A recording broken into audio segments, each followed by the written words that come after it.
Feet shuffling across the ground. Young hearts beating out of tune. Lost until the rhythm's found. Echoes from the past we leave. Future calls with every beat. Shadows by the lights we see. Moments where our passions meet.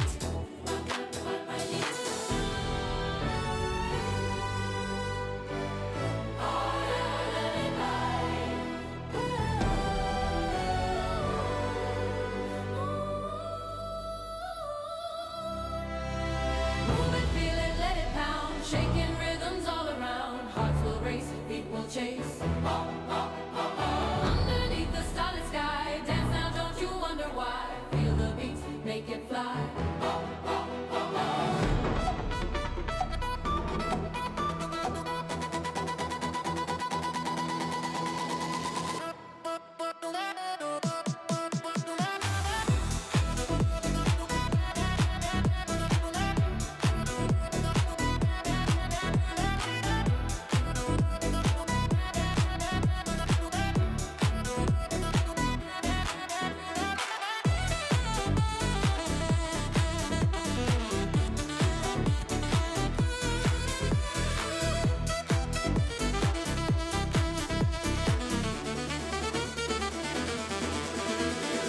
Energy like rolling waves, pulsing through the endless night.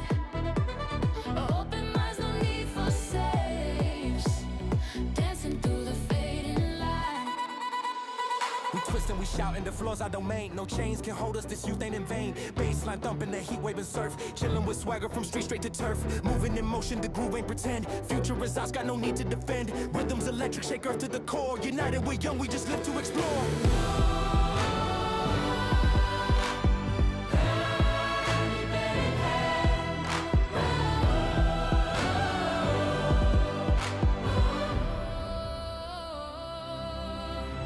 Eternal night where dreams arise. Lost in dance, the world's our stage. Stars above the guiding eyes. Write the youth on every page. Move it, feel it, let it pound. Shaking rhythms all around. Hearts will race, feet will chase. Underneath the starlit sky, dance now, don't you wonder why? Feel the beat, make it fly.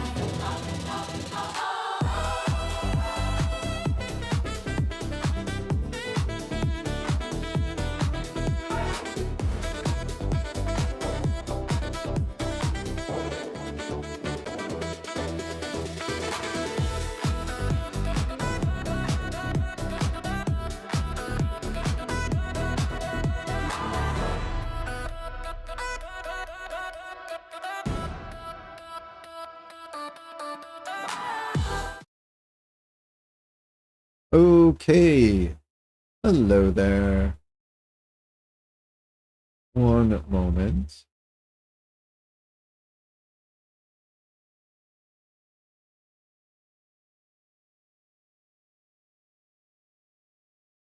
All right. Okay. We are back.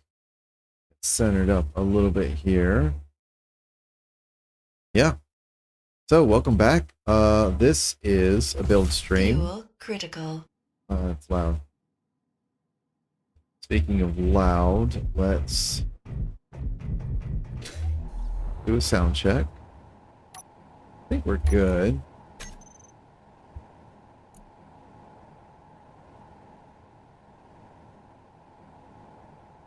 Let's see, we'll need one of these. Then we'll need we'll get 10 of those. Alright. And let's not shoot that. Alright, 1, 2, 3, 4, 5, 6, 7, 8. Okay.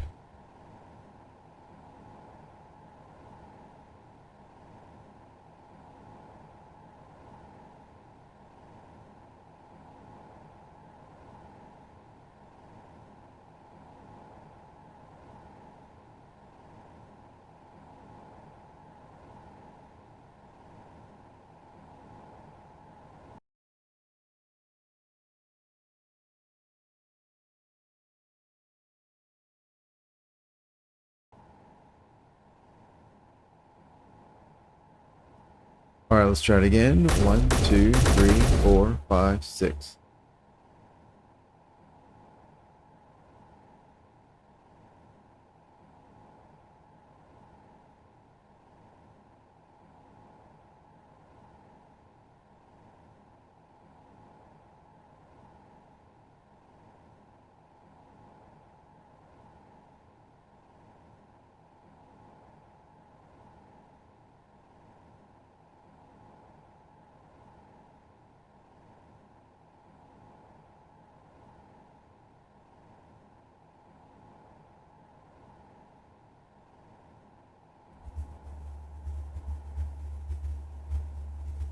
All right.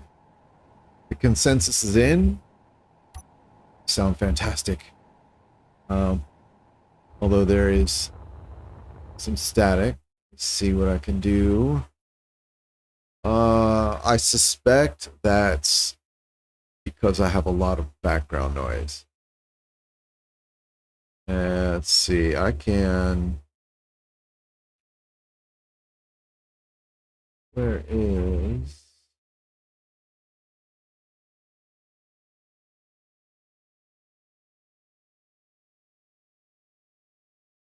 Here we go.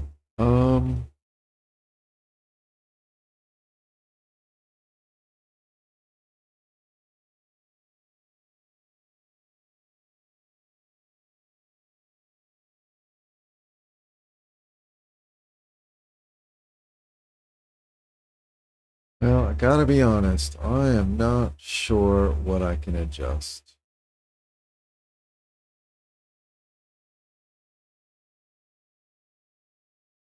Oh, where's the video? Oh, right. I forgot. All right. All right, I'll pull that down a little bit. My flight was fantastic. Thank you very much for asking.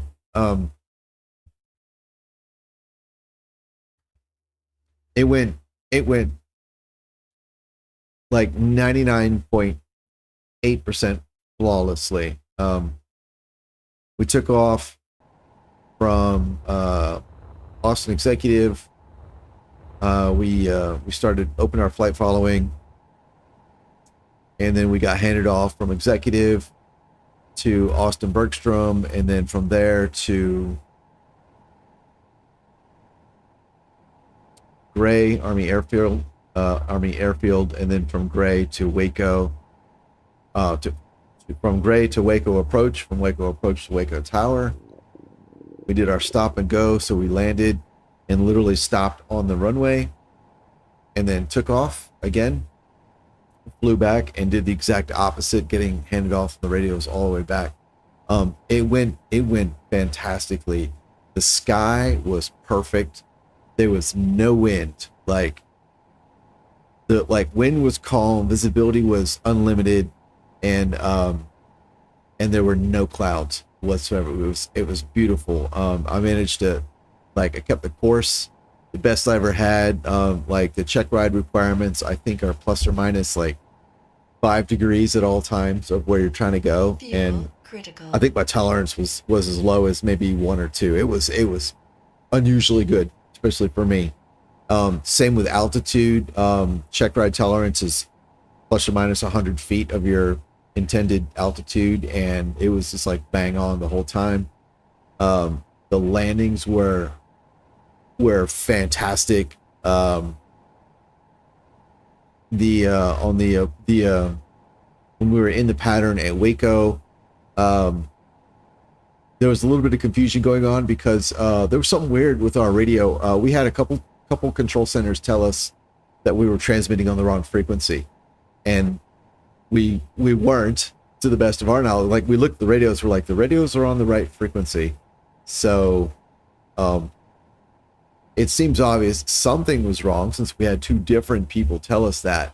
But within the plane, everything looked correct. So even my instructor was like, everything looks right.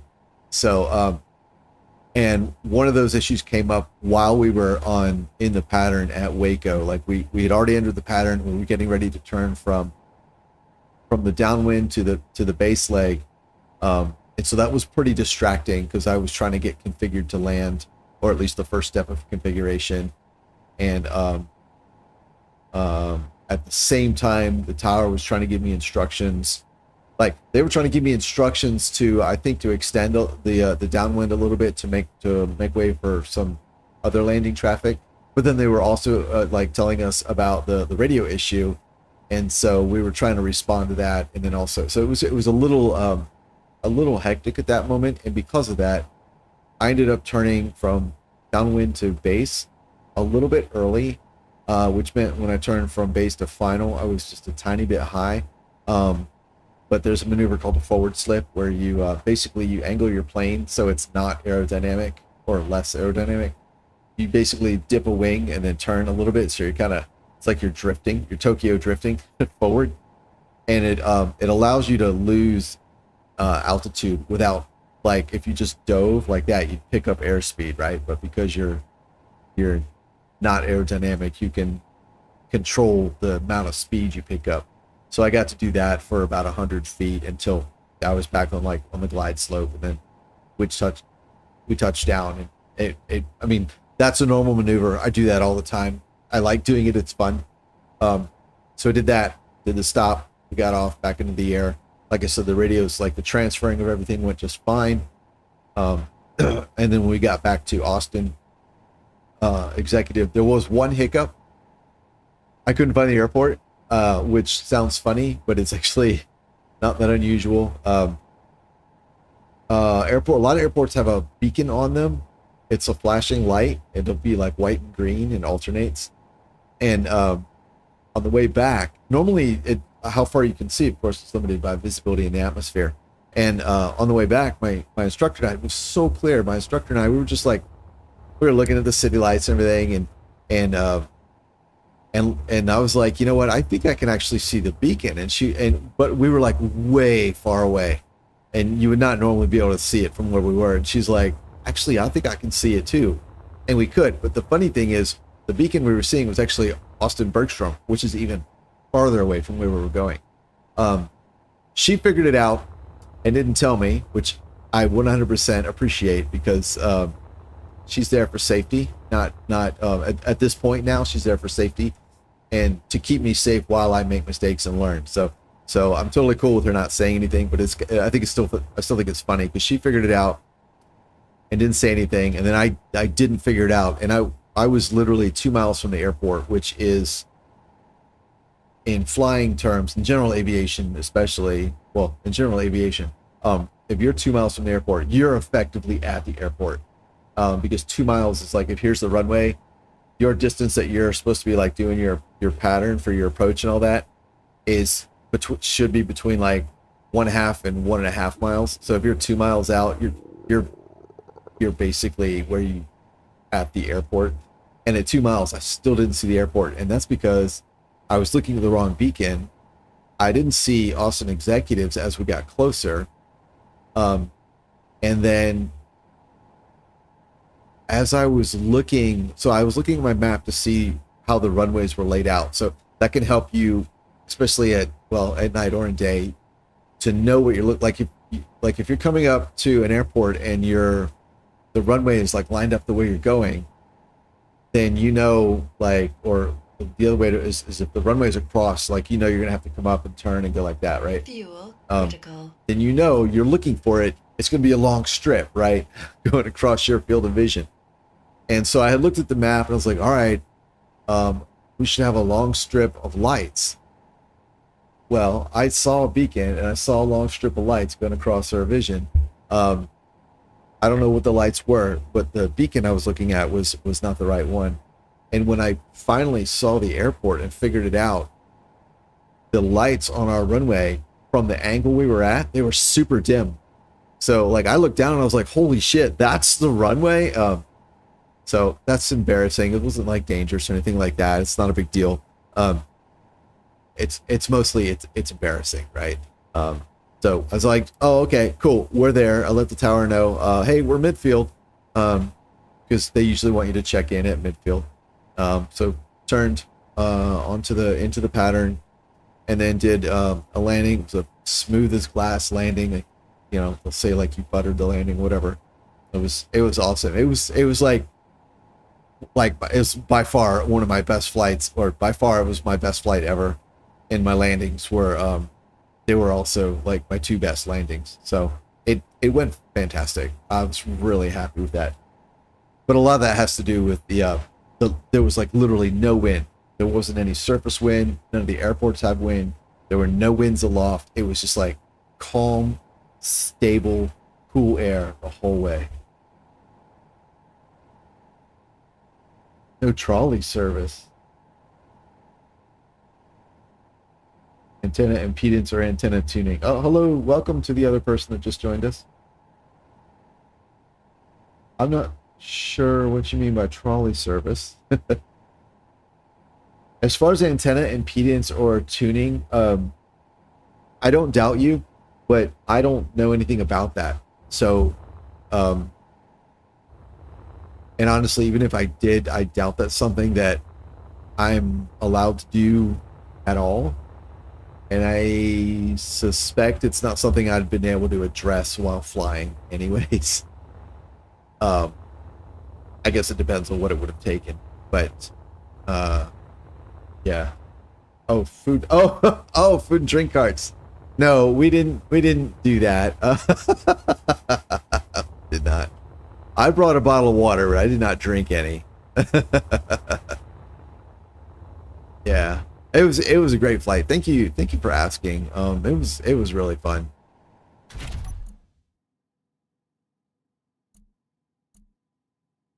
Okay. All right. So, hello to the third person that joined. Then how are you guys all doing there? I don't know, and whoever the other two mysterious people are. How are you guys doing today? All right, let's put these. We're going to call these grab generator. Okay.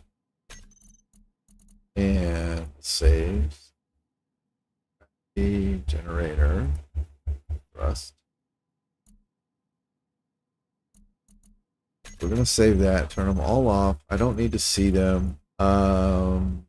Oh, actually, I do right now want to see them. We'll turn that on. We'll turn this on, come back over to here. They're in the group, and we'll do that. Also, we'll do that for now. Hey, max damage, what's going on? What's going on there? Right, also thrusters. All right, one thing at a time. So what I want to do right now, I've done a little bit of design work in between the last stream where Pen was working on the battlecruiser, and Fuel now critical. I guess I can do a little bit of a tour. So it mostly was armor shaping, right? This was very blocky when I blocked it out, and I went through and added angles to all the 90-degree corners. I also, all the turrets, I put small cargoes under them to serve as ammo magazines. Let's get those on. I did finish out the front here. I'm not terribly happy with it, but it works for now. And the front actually, I think, would be cool if I flipped it over using that old trick. And honestly, I mean, the whole ship might look all right if I flipped it over. Let's get some light. I mean, that's all right. It's kind of cool. But I think ultimately I will keep it this way. Let's see. No, there we go. So yeah, so did a lot of the armor shaping, smoothing out the corners, and then trying to offset stuff. Like if I move this block to there, you'll get a smooth here to here. And just try to break that up by offsetting a little bit. I don't know if I'll keep it or not, but just doing stuff like that. Ensuring the turrets have a, like how this flare here sticks out. Before it was all sloped like that, which I liked. I like that those angles kind of better than these 3 blocks. But I also want the turrets to be fully seated. I think it looks a tad strange when they're not. And likewise here. I like that I was able to use these blocks here. I couldn't find a similar thing for the bottom that I thought looked good, so whatever. And I added some lateral thrusters for the ions. The ions already had large ions forward, backwards, up, and down. So I added some laterals. Got some here, here, and I believe, yeah, under here, which will mostly be used for taxiing or docking. I don't think I'm going to add any more hydrogen thrusters. I think right now the hydrogen thrust is all forward and a tiny bit back. Oh, and lift. Yeah. So forward, back, and up. And, oh, I do have a little down as well. Okay, so yeah. So, that's that. Added second row of gyros on each side. I put them there originally temporarily. I'm considering leaving them there. Gyros are tough, and you know, if one gets blown off, then it's not inside the ship. I'm not too worried. I do have a lot.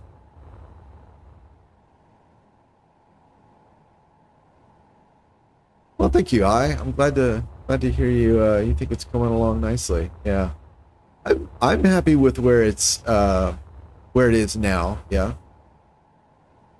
What's an angle gap near the turret? Oh, you're probably talking about that. Yeah, B block. Yeah, but you're not wrong to ask, because like I do have like here there's little cutouts here and there. Actually, I think I've filled in most of them. But yeah, there have been 1 or 2 that I left out here and there. So, I did a bunch of exciting math to figure out how much power I will need, and it looks like for all the ions, the railguns, the jump drives, and the gravity generators and mass blocks, I'll need about 1,370 megawatts of output, which is 5 large reactors. 1,200 would be 4 large reactors. And some of that power demand isn't always going to be there. Like the jump drives, they're not always going to be charging. Same with the railguns. Obviously, well, all the ion thrusters aren't going to be firing all at the same time. You know, the forward and reverse won't all be firing at the same time. But for my figuring out power consumption, I find that if I just make the assumption of using everything, it gives me a little bit of extra, which is allows me some margin of error. So if I decide to expand and add more power using things later on, you know, I've got a little bit extra power to spare. I think I also, right now there are only 4 jump drives in the ship, and in its current state, that actually gives it a range of over 2,000 kilometers. But I was thinking I would probably, if I can, I would really like to double that. I'd like to put 8 jump drives in here. And so I included that in the calculations as well. So, yeah, so 5 large reactors. That's, I already messed around a little bit with trying to get those inside. And I think it's definitely possible, but I'm not sure I'm going to be super happy with whatever I end up with. But it'll be functional. So, you know, it's a start. And I also went through and did some cleaning on, so when I first laid this out, let's do this. Let's see what this looks like. That way. Oh my goodness. When I first laid this out,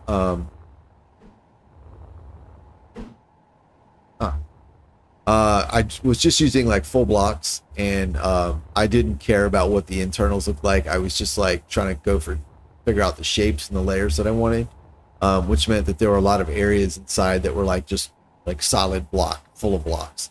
So I went through and was able to clean up a fair amount of that as well. As a matter of fact, I think I've gotten all of it. So now I have a better idea of how much space I have to work with. Oh, I wanted that to be a slope.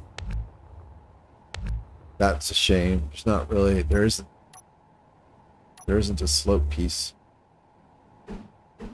Like these will work. There's nothing for here. Closest I can get is this.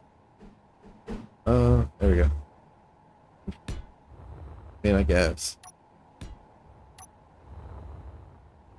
Anyway. Have I got O2 generators? I do. That was one of the last things I installed the other day. They are in the struts here. I have room to expand. I didn't pack the struts. What I've got is under here. There's one, another. So there's 1, 2, 3, 4. You can see the back of them right there. So there's 4. There's a 5th one there, and a 6th one there. And then on this side, leading into the interior area, there's one there, and then there's one there. So that's what, 4, 5, 6, 7, 8. And it's like that on the other side. So it's 16. It's not, for the number of fuel tanks this thing has and the amount of thrusters it's got, that's not a whole lot.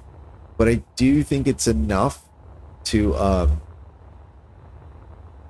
get me enough fuel to move at least a little bit in a reasonable amount of time. Like I had to stop at an ice asteroid and fuel up or something.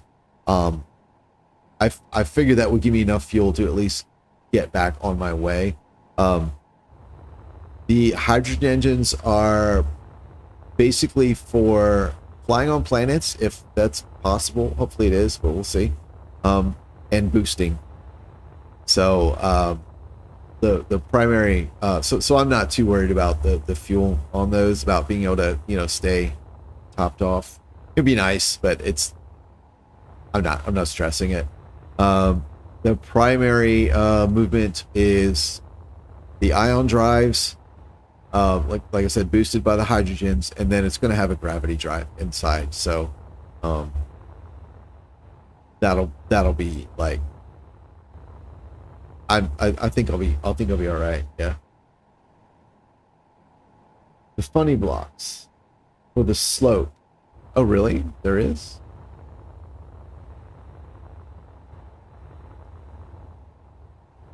I didn't realize that. Let's see. I know there's this one.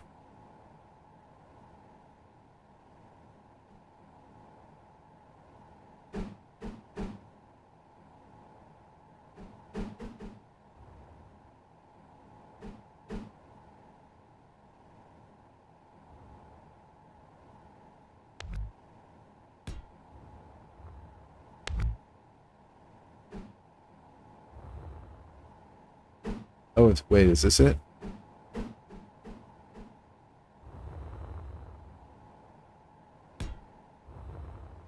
mean, that does work. I didn't really want to bring it all the way back. Is that the... Oh, you know what? I could also just do this. That would work. That gives me my parallel lines there. Critical. Let me just do that. Is that... I don't know, maybe that's the one you meant. Anyway, so that's where the ship stands right now. So I thought what I would do is mess around with some configuring of the gravity drive and creating groups for the ion engines. Mostly what I want to do is make sure that I'm going to use an event controller. No, but it works. All right, that's cool. Yeah, it's not terribly important, and it's not like I can't change it. So So I want to use an event controller to toggle the gravity drive on and off. It's going to be forward only. Although, honestly, I may change it so the gravity drive actually pushes up. When I fly, pulling up is generally how I like to avoid getting shot. Like I'll fly. It's called crossing the enemy's T in naval battle, in naval warfare. So if this is me and this is the bad guy, I'll fly here so all my guns can shoot, but only the guns that they have either in front or that they have properly tiered can shoot me, right? And then as the incoming shots go here, you pull up like that, and they go underneath you. That just is kind of tends to be the way I fly. It wasn't necessarily a premeditated decision on this is my fight strategy. It's just when I play around, I find that's how I work. So I was thinking it might be more beneficial, instead of putting it in the forward direction, put it in the up direction so that I can evade quickly. So you can split the grav drive around the ship but keep it balanced. Yeah, true, very true, very true. And I haven't decided if I'll do that, if I'm gonna have the 2 or just the 1. Whatever I do, I'm planning on using event controllers to make it work. And so what I'm gonna do is I'll set up. I have an event controller here on, say, forward thrust, and it's gonna monitor. It's going to monitor the forward thrusters. Oh, they're not labeled.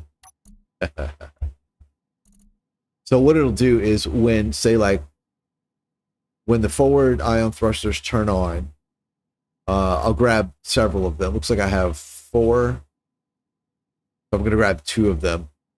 When either of the 2 turn on, it's going to turn on the gravity drive as well. And then also turn off the backward thrusters, right? And then do the opposite. And I think what that'll do is cause the gravity drive to kick in whenever I go forward and turn off otherwise.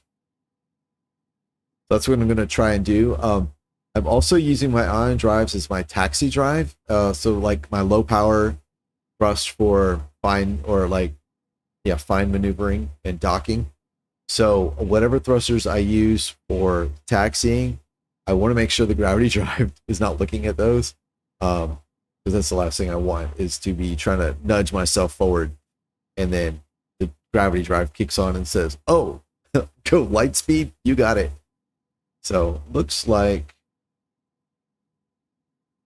I only have the 4. Okay, well then let's go outside and label them then. Critical. So we'll do. I'm going to use these for the gravity drive.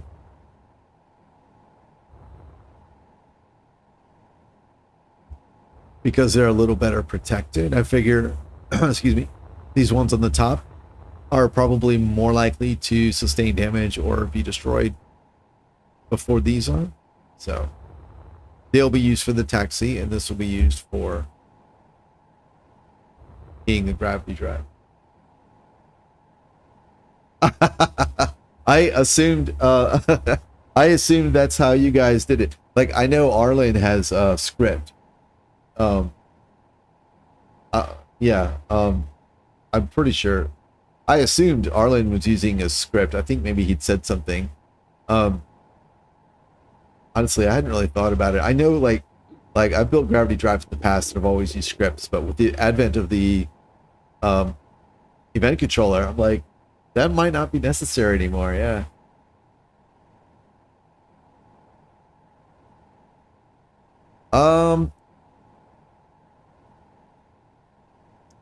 I think you can. I think you can use it to reverse gravity.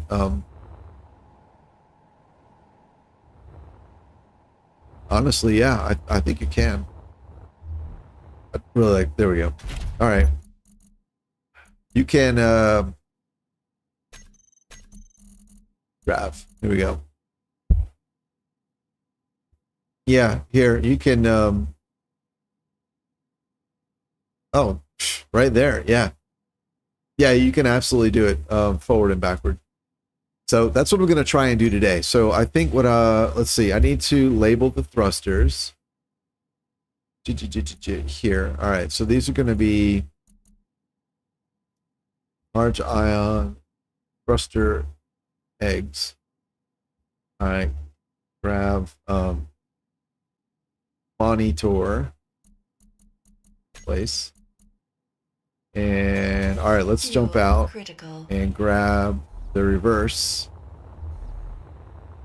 So I only have the 2 reverse, which means now normally you could just monitor one for redundancy. I like to monitor more than one. So I would just monitor all of them, but because I want to also have a taxi system where I've basically got a low power for like the ions, I'm excluding some. So let's do, yeah. So I'm going to do 1 here. Yeah, that'll be that. And I'm even, since I'm here, I'm going to do this. We've got 3.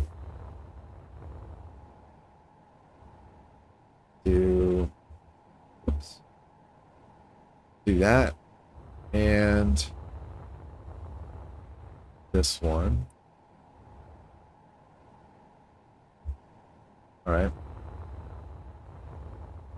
And then, all right, this is what I'll do. I'm going to label these the taxi ones as well. I basically picked 2 in each direction. I don't really know if that's like how much it's going to be. The ship's massive, so I'm thinking like normally I would just put 1 in each. I would pick 1 in each direction to use for the taxi. But the ship is so huge. I don't think that's actually going to be enough.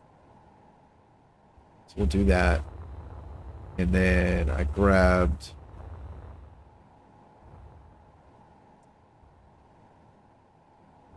we'll do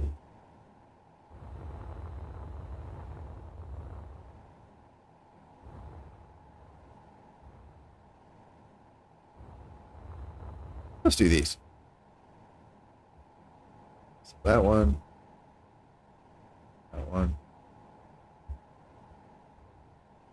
Here.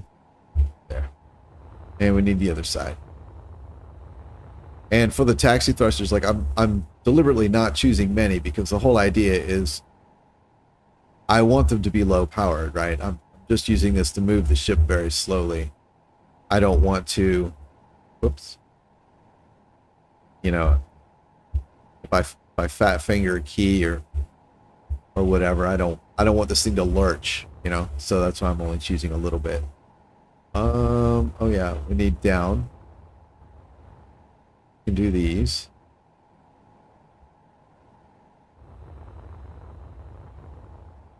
And here. All right, and I already got this one, right? Or no? That's all right, so that's there, and this is the gravity, right? Or did I? Yeah, okay.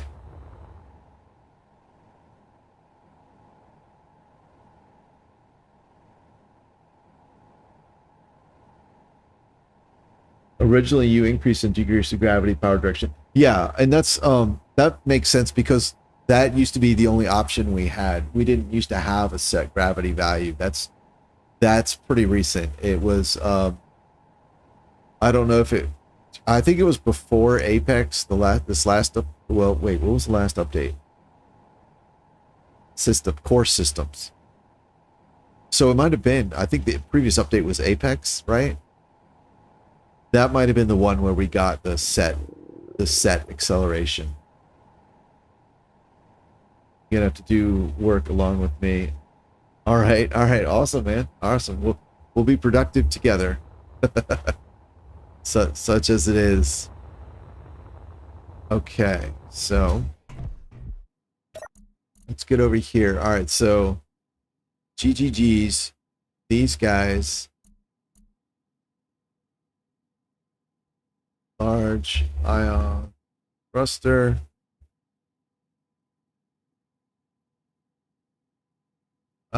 Gravity, yes.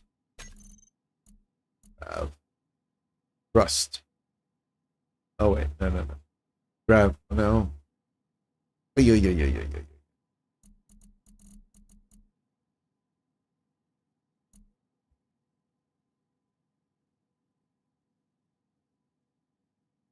How about that? Yeah, we'll do that.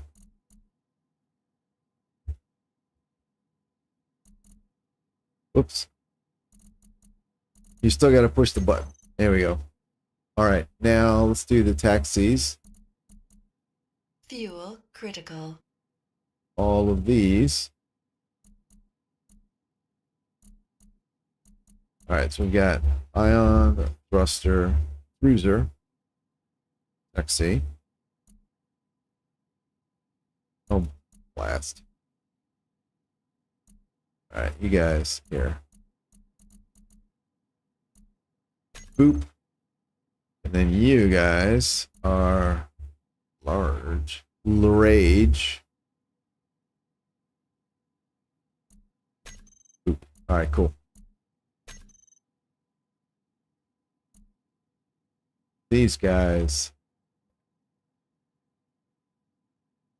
I had already created the group, but I hadn't realized I would need to be selective. I need to be mutually exclusive about the taxi versus the grav drive thrusters.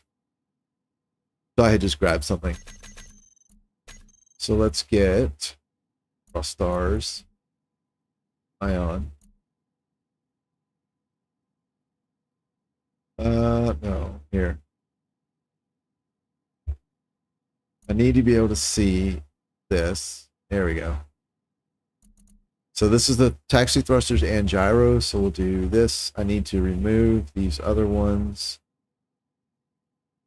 There.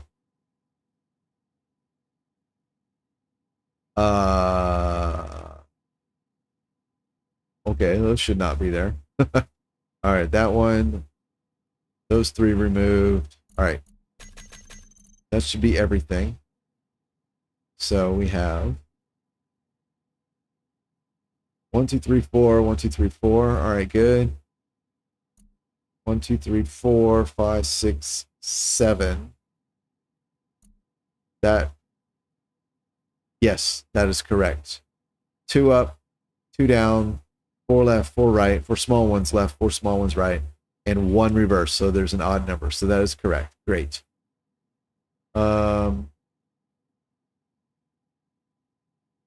Awesome.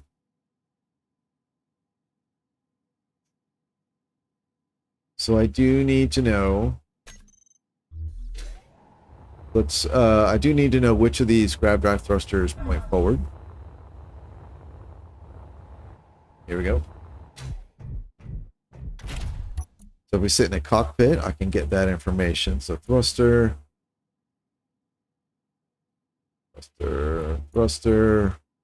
ion. Here we go. Oh, right. I needed forward, back, and okay, yeah. Okay, so this will be back and forward, and then 2 up. 2 up. There we go, yeah. Perfecto. Okay, so none of these guys, thruster, ion, none of these guys need to be visible anymore.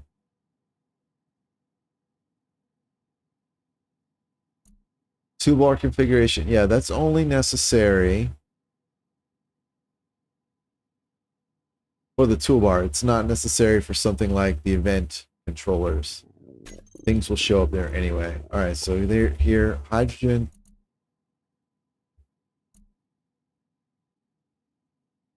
I don't think I need any of these visible at all. So we can. Oh yeah, hydrogen. Boop. All right.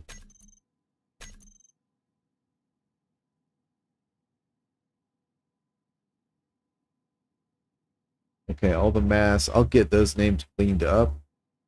Oh, taxi. So for the gyros, I need some gyros to be designated for taxiing as well. I used all of them. Oh. Okay, that might be a bit much. Let's go with, this is a big ship. Let's see. 1, 2, 3, 4, 5, 6, 7, 8.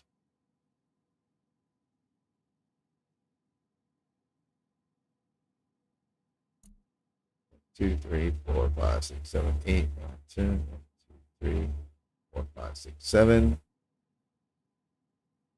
8, 9, 10. 1, 2, 3, 4, 5, 6, 7, 8, 9, 10.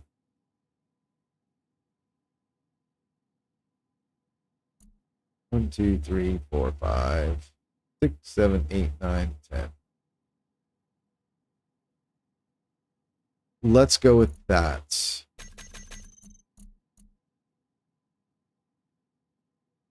And I don't think it's necessary, but I'll tag them anyway, since I have other things tagged. Whoops. There we go. There we go. Yeah.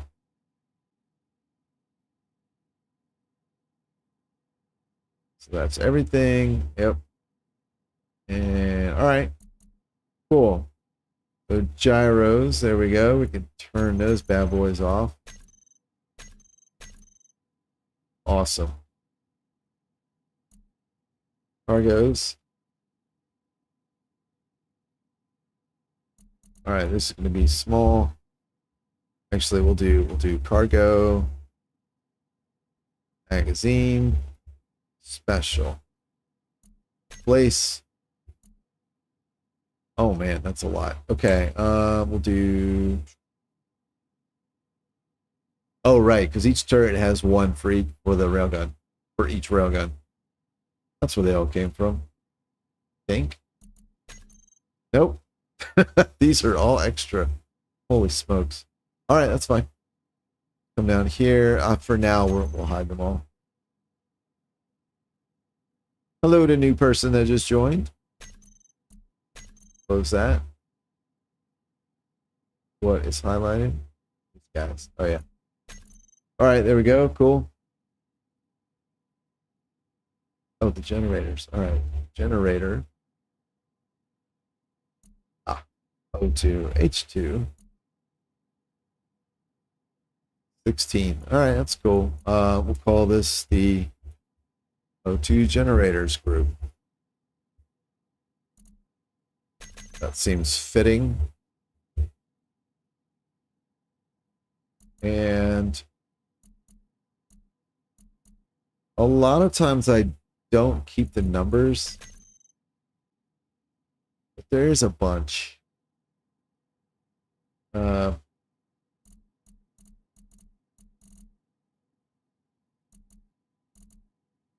Nah. They can go. All right. Goodbye, goodbye, goodbye. Whoop. Oh, and the tanks. All right. So we've got O2 and H2 tank. Oh, planks. Tanks. O2, H2 tanks. Reset the name. I always pick one to designate as my refill tank. And the reason I do that is because this is the only one that will remain visible in the inventory screen, and then I will set to autofill. I don't need to see it in the terminal. Okay, yeah. Right. And then all the rest, that's off, and then off, off, and off. And I do the same with oxygen tanks. Okay, so jump drives. Whoops. Set name. Oh, hello, more people. Very nice to see you.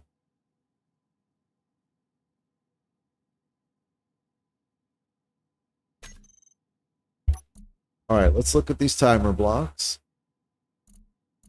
We're going to say timer to be determined. Oop. All right, great. So this one is going to be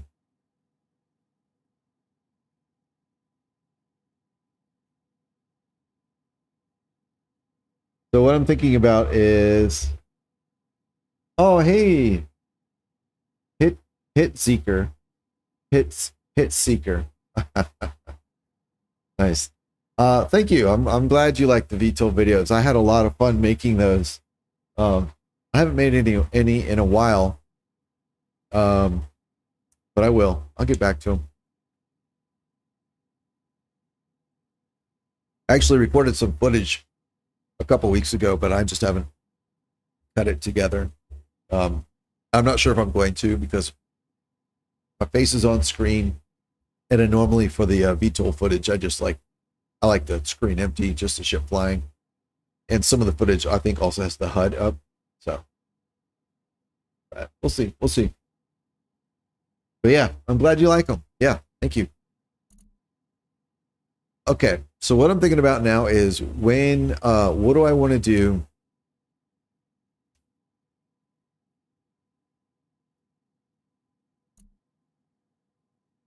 I'm trying to figure out if I need to use 2 timers or 4.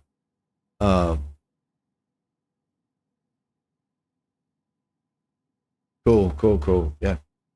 Or a better way to put it is, for moving in one direction with a gravity drive, do I use 1 timer or 2? If I use yeah, I guess it comes down to dampeners, right?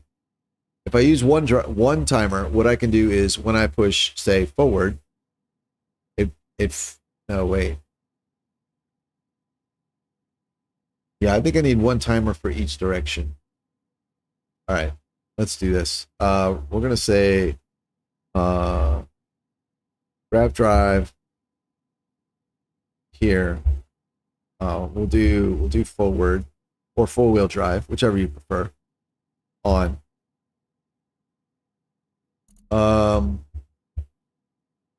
Let's just do the 1 for now and see how that works out. I've got it like 80% sorted in my head, but I do want to make sure it's correct and it works. All right, so where's my vent controller?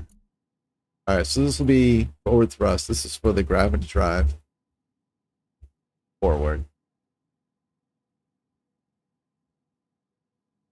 4-wheel drive, right? Consistent naming convention, very important. All right, so thrust. So we're going to monitor.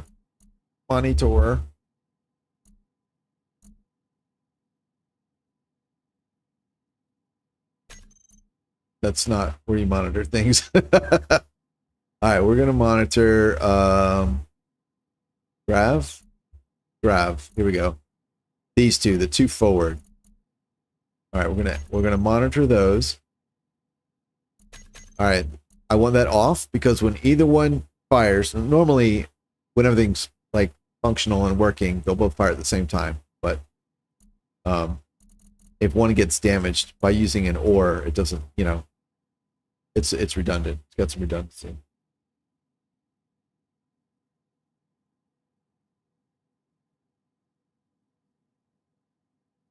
Yes, I don't know. Yeah, that's exactly what I'm gonna do. Is use the event controller to check if the thrust block is on at a certain percentage, and then turn the gravity direction on. Yep. Yeah, that's exactly what I'm gonna do. Hit seeker. You like a more immersive HUD? Yeah, I do. I like a more immersive HUD too, and I haven't really seen any that I like. So when I'm flying, especially for just like racing through canyons, I just turn it off. I wish there was like a dedicated racing HUD where it basically all I want to see is my speed and kind of biggish numbers, you know? If you think about how the vanilla HUD is here. Fuel critical. Where the on the bottom left here. Oh, let me see. What are you guys looking at? Oh, my face is in the way. Okay, I think that should do it.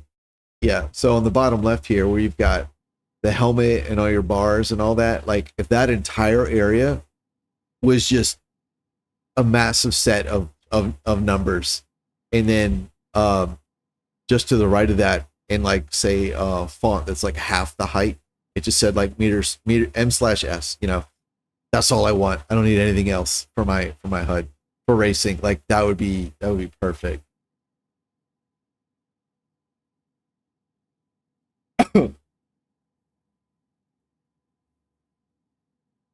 Yeah, I don't know. Yeah, that's exactly what I'm thinking. Is use the new set command for the gravity, so you don't have to do the plus and the minus for the grabs. You can just say set it to +1 or -1G. Yeah. Okay. Where was I? Here. All right. So event. So this is for forward. So I'm monitoring the 2 forward ion thrusters. I've got the OR gate set. So when their thrust is, I don't know, greater than 10%, seems good. Equal to or greater than, then we know they're being engaged.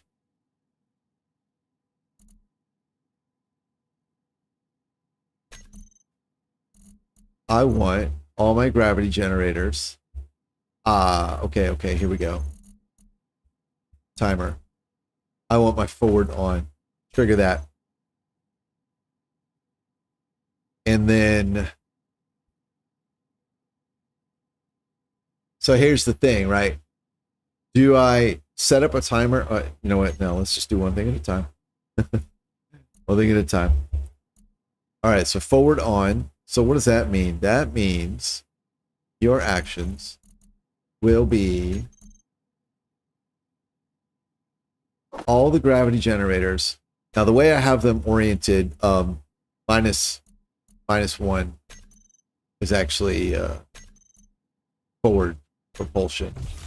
Fuel critical. Because I have them so that falling downward is pushing toward the back of the ship. So that would go backwards. So I want them to go up. So that would be up. And let me just check here. Is this, so we're using, so what is the value they need? Is it 9.8 meters per second or is it 1G? You know what? I don't know. I'll tell you what. Let's do this. We will set it to -10. Oh, there it is. There's your limit. So it wants the actual meters per second. Okay. Well, I'm glad I checked. 9.82. No. Can't get a little extra. All right, cool.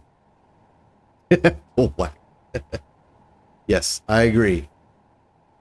Right. Okay, so we're going to set the gravity, push in the direction we want to go, and then we're going to turn them all on. And then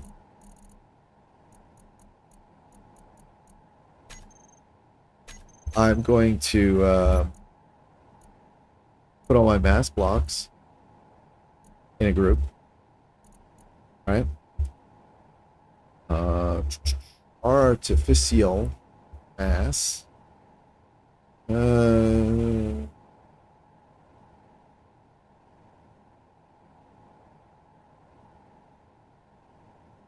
Forward, backward. Just in case. All right, we're going to take all this and rename it. Save it. turn everything off. So then the timer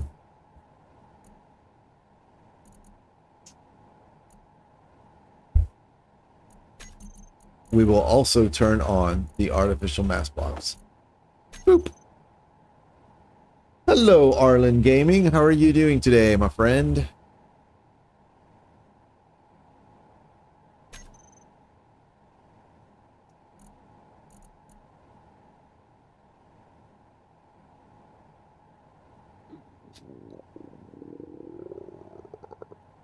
And I think what I'll do is I'll do just a grab drive off.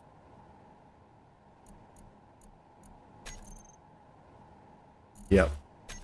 So this will say you guys off and you guys off. So no matter what's going on, you can always do that. Good, good, good. Glad to hear that. Timer. All right, so you are visible here. I don't need to see your ugly face there. You are visible here, and I don't need to see your ugly face there. Oh, except I do need turned on. There we go. Okay, so before I test this, I need to figure out up and down. There we go. All right, now they are centered on the center of mass, so that's nice. And for now, let's put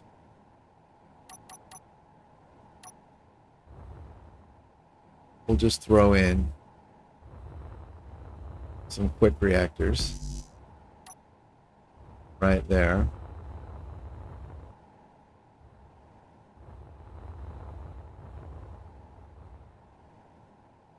All right. And then we're going to fill them up. 999 millions. All right, reactors. Large. All right, 50,000. And then 50,000. Oh, there's a fourth reactor somewhere. Oh, right down there. All right, well, you know what? 3's fine. All right, so here we go. Oh yeah, I forgot I turned those on. All right, that's a bit extreme. So let's get the gravity generators. We don't need to see them here anymore. Pull this down.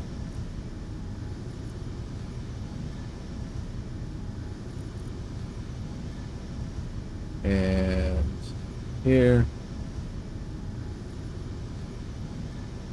All right, that's fine for now. I can fine tune those when the time comes. Oh.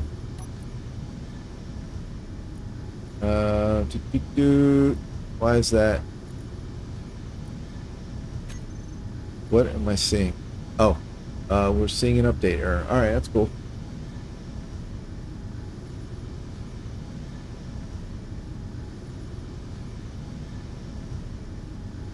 Who's Dr. Frank?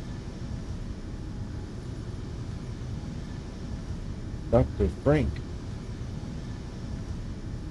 I don't get that. Yeah, you guys will have to explain that to me. Oh, wait.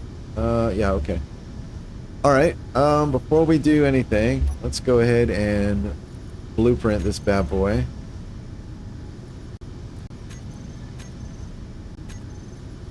Okay, and we will test.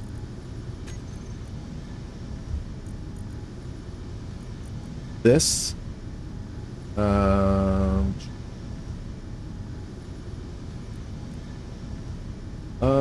Yeah. All right, we're just gonna test these first.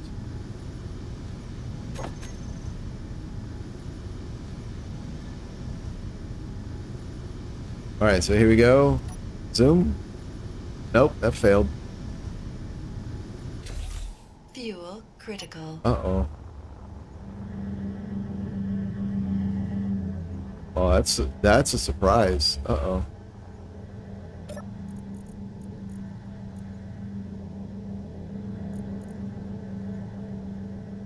Oh. All right, here. Fuel critical. This will make a huge difference. All right, let's see how fast we go. And 3, 2, 1, zoom. Oh yeah, that's cool. Fuel critical. Oh my god, that's awesome. Now I'm curious why it pitched. I wonder if that is because either because of the subgrid turrets or because the last Fuel minute critical. I added 4 massive reactors below the center of mass. Both of those would make sense. So, not that. There we go. Let's see where it is now. By the way, I often struggle to see them. So those are the turret on the bottom. They seem to, yeah, the visibility is range dependent. Which means for something big like this, I gotta wander around like an idiot until I happen to stumble into being close enough to it to see it. And it's so faint, I find it difficult to see. So if anyone has any tricks or suggestions on how to see that more easily or from greater distance, please let me know. It's a Simpsons quote. Got you. There we go. Hey, there's your trick. Turn the damn light off. Okay, so yeah, it looks like adding those 4 reactors pulled the center of mass down slightly. So, okay. I kind of figured what I ought to do is build everything else first and then fit in the gravity drive. But then I was like, but then I might not have enough room for it, you know? So, oh, look at that. She turns like a cow. Oh, we may need more. All right, see, let's see how, all right, let's configure the event controller.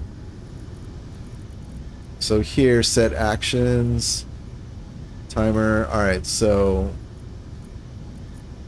oh, what was that? Oh, okay. Yeah, this you're going to trigger now. And then this, you're going to trigger now. All right, cool. So now,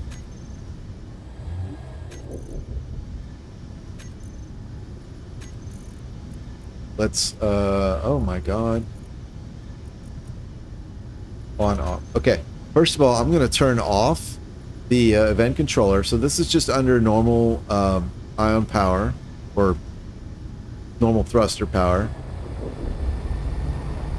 You know, that ain't bad, honestly. That's that's not bad. Oh my God. Yeah, she turns like a duck.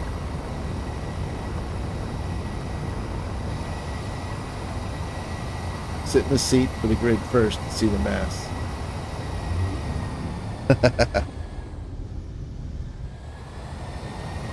To see the mass. You mean the center of mass?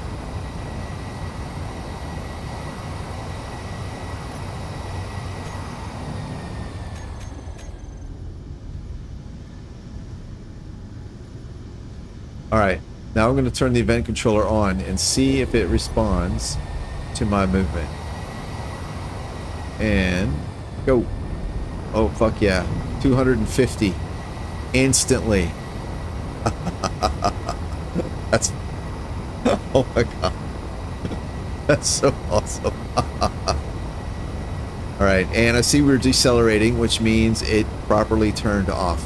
So that's badass. Alright, we need, I'm gonna guess, about double the gyros. Oh fuck. Alright, man. Wow. Alright. Entity list. Let's get this guy stopped. There he is.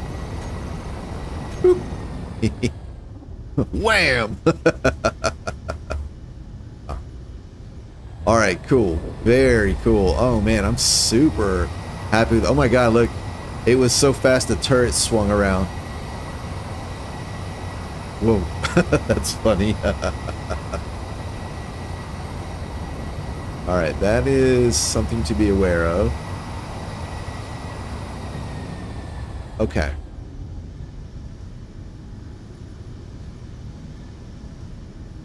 Alright, I'm super ecstatic. Okay, and I do, so yeah, having one timer that just turns the grav drive off, I think is the way to go. And then just let the thrusters handle deceleration.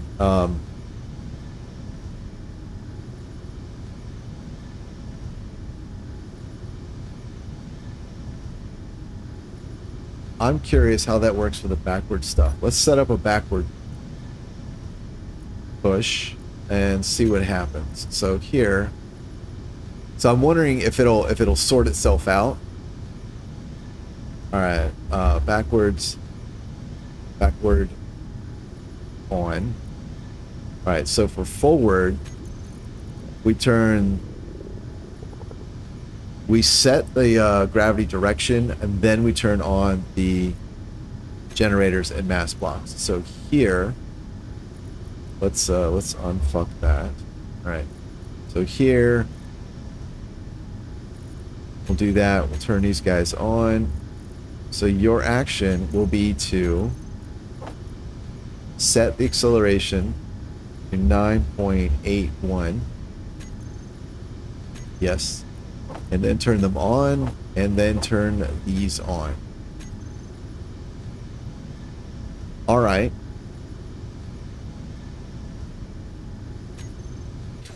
Fuel Okay. critical. So now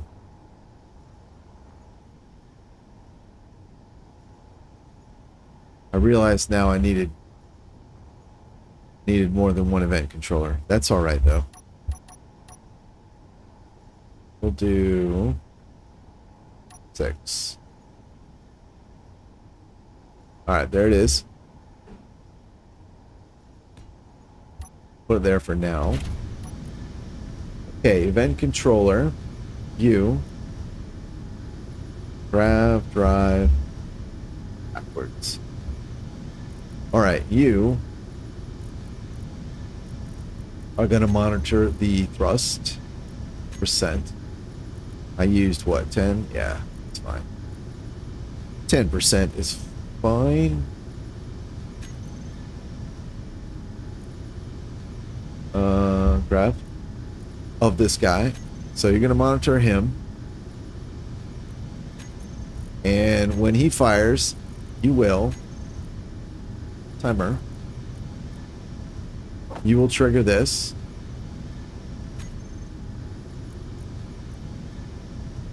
And when, so yeah, this is what I was concerned about.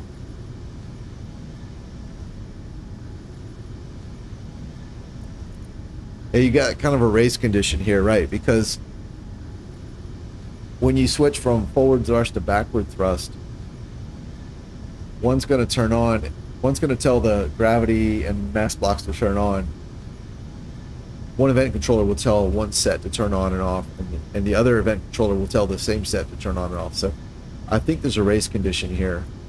Here, so we'll trigger now.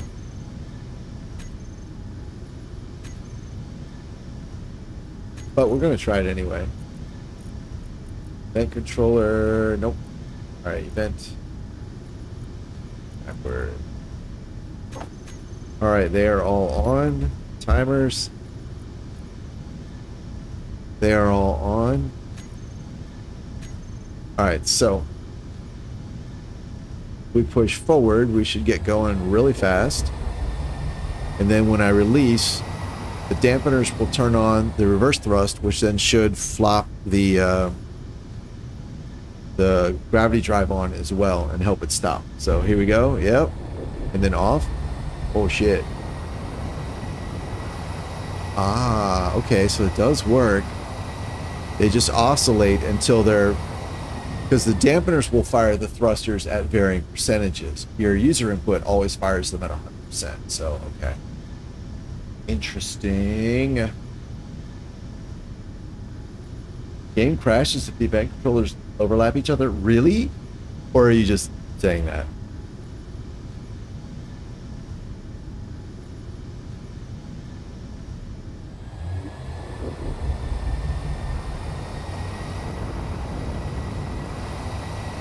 let's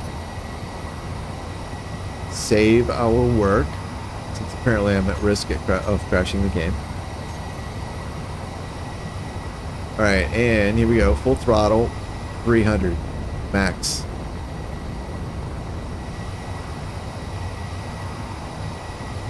I mean, that worked. Holy shit. All right, now we go backward. Boom. Yeah, and if you cut off. Oh, interesting. That one, grav drive is not on. That's interesting. Interesting. But if I go here,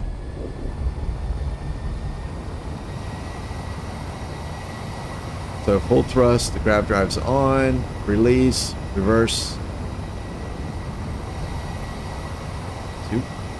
Wow, okay.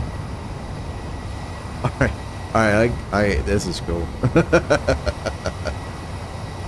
Alright, but I can see, it seems like there's an order of operations where maybe it's processing the one event controller on-off state, and then it processes the next, which makes sense. Everything does have to happen in sequence. And I'm lucky that it's working a way that I like. It's doing the forward-backward one first, and then, well, it's doing the forward one first, and then the backward one. I don't know if that's probably because of the order that I placed them. So I don't think there's a guarantee that will always be in that order, especially if I weld this up through like printer system, build and repair, or even if I just paste it in. I'm not sure there's a guarantee that they'll be working in that order.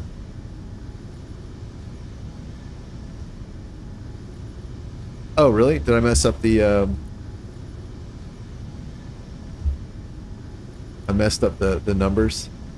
Let's see. 9 point...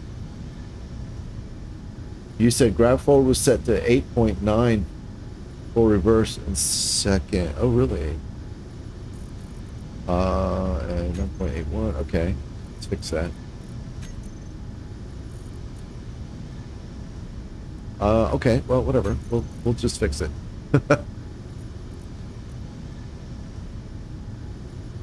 Oh, on your game crash. Oh, interesting.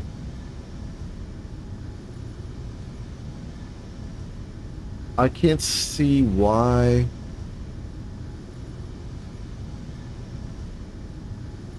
I'm curious why that made your game crash. I'm wondering maybe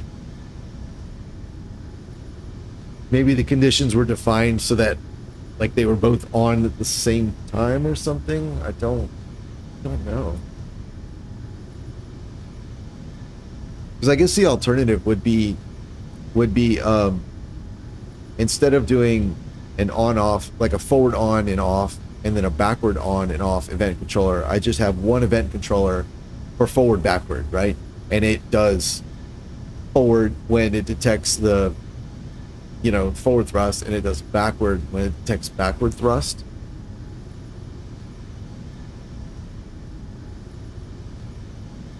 I don't know if I want to do that though. But let's try it and see what happens. So here, instead of forward on, oh yeah. Right, so the problem with that would be there's no way to get to a, all right, turn off the grav drive state. It will be forward until I release, at which point the dampeners will turn on, reverse thrust will activate, reverse grav drive will activate, it'll start going backwards, and it'll never turn off. Okay, so I don't want to do that. All right. But I gotta admit, this is fun. Just like that. And here.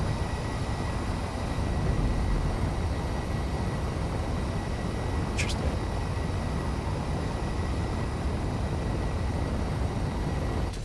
Okay. So as a proof of concept, I'm super happy with that. Let's get out of here. So I'm going to continue. So I wanted to do that one to make sure it would work. I was pretty sure it would work, but I'd never actually tried it. So I wanted to make sure And then also get an idea for like what kind of volume of gravity generators and mass blocks produces what kind of acceleration. Like I didn't have any idea, so I wanted to get an idea for that as well. And now that I have an idea, I'm going to go ahead and continue, I think, working on the rest of the ship, so that and keep in mind like the volume that I have to fill.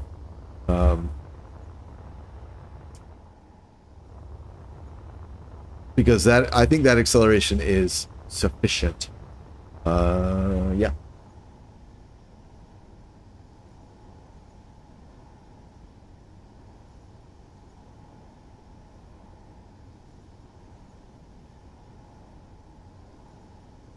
One to one is equal. So I'm not following. Okay. What are you? That's the antenna. Okay. The blue things. Okay. All right. So one thing I wanted to do.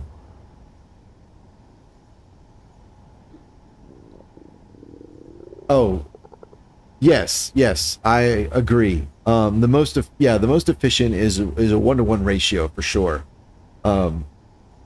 Because if you have 10 mass blocks and 1 gravity block, if you add 1 more mass block, you get 1 more mass gravity interaction. But if you add 1 more gravity block, you get 10 more mass gravity interactions. So 1-to-1 with everything overlapping is definitely the most, produces the most power with the minimal number of blocks for sure. I just had no idea like how much, like I just had no idea. So yeah. Like I didn't know if I needed to be looking at something like filling up this entire middle section here or what. So all right, but that's cool. Okay.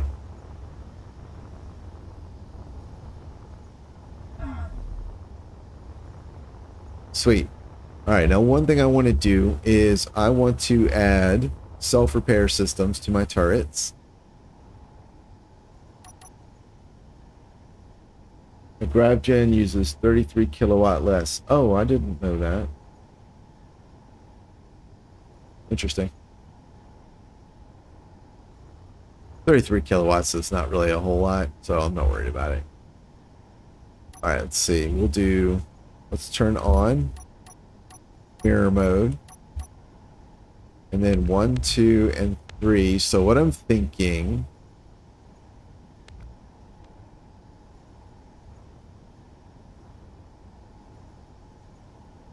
So what I'm thinking is I'll put a welder right here. Right? And that'll be able to reach both of these hinges, both of the guns. And that's a start.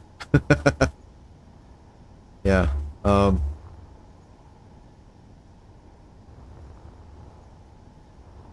And some of this armor as well. I figure that's probably the most critical stuff. Here, here, here, and here. So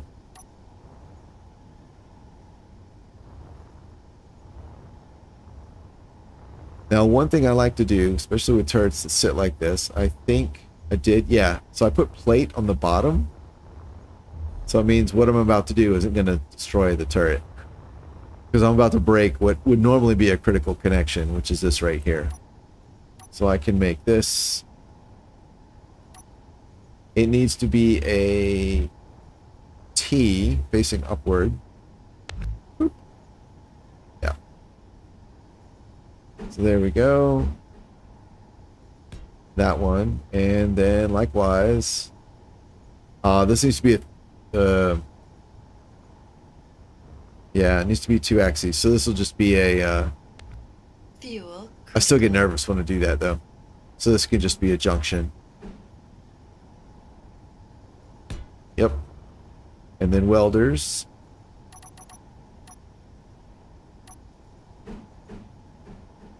Oh, not a grinder. That's the opposite of what I want to do. So we'll put you there, there, and there. And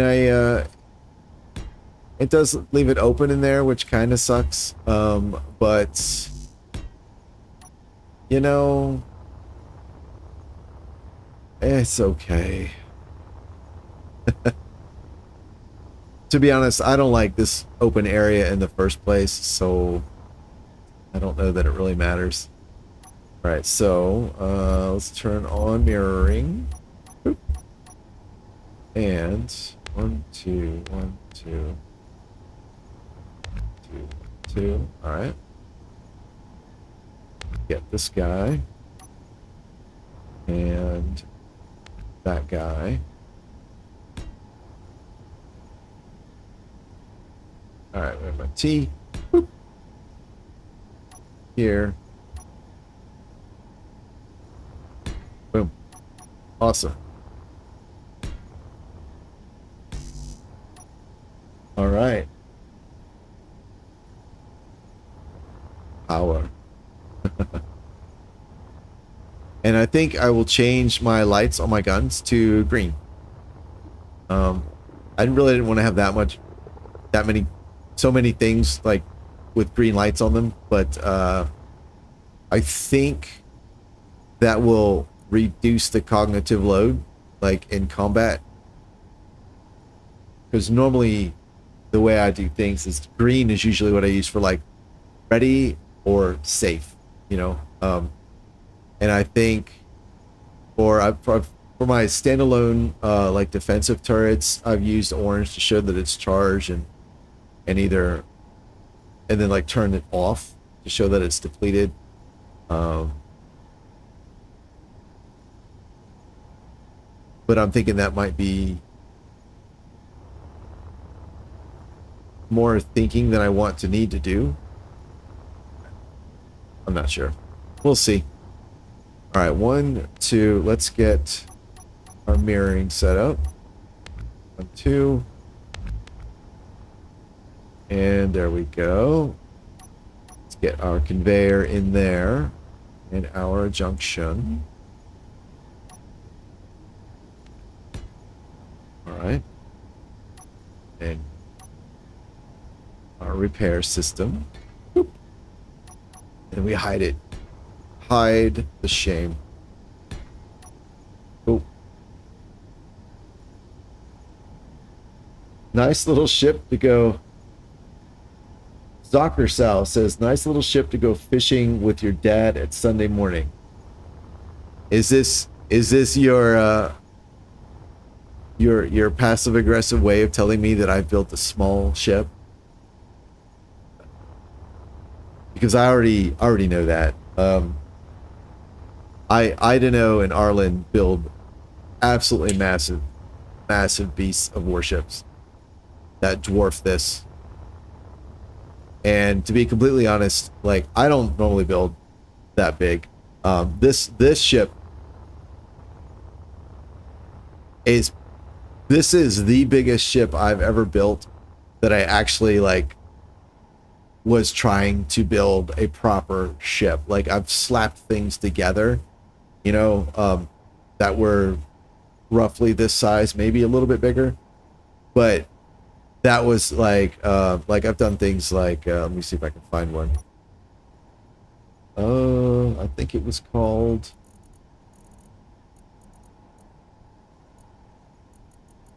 no, it wasn't called that. Oh,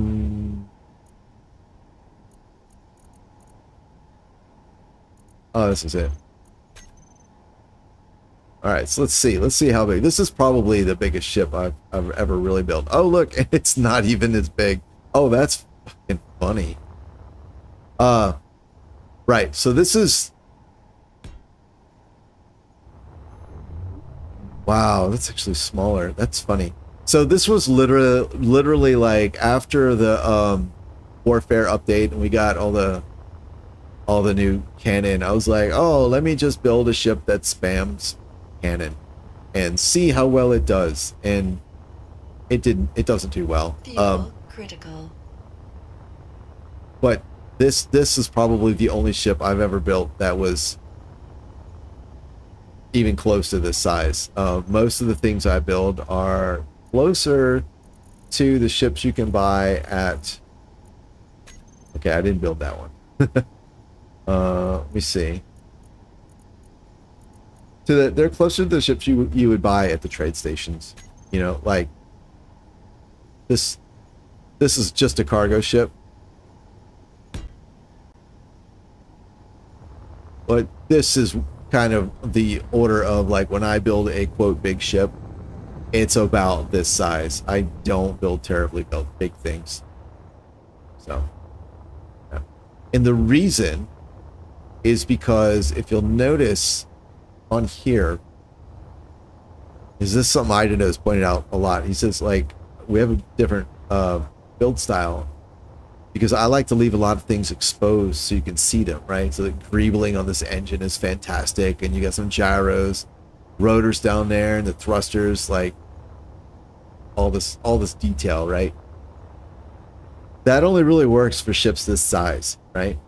For a bigger ship like over here, what it looks like depends entirely on your ability to shape armor. And I suck at shaping armor. It's like sculpting, which I'm terrible at. And if I want to put in stuff, you know, like reactors or thrusters or whatever, they tend to get all hidden, you know, like, yeah, I've got these exposed, but for the most part, like if you look at most people's large ships, like everything is hidden. It's all encased in armor. And there's nothing wrong with that. It's something I'm not good at though, right? And I don't enjoy doing. So, you know, I tend to build a lot smaller. So this is a huge departure for me, even if by most people in the world of building big, it's very small. So there. Yeah. But I'm still happy with it. I'm very happy with it. All right. So I need to keep in mind that I need to double the number of gyros on this thing.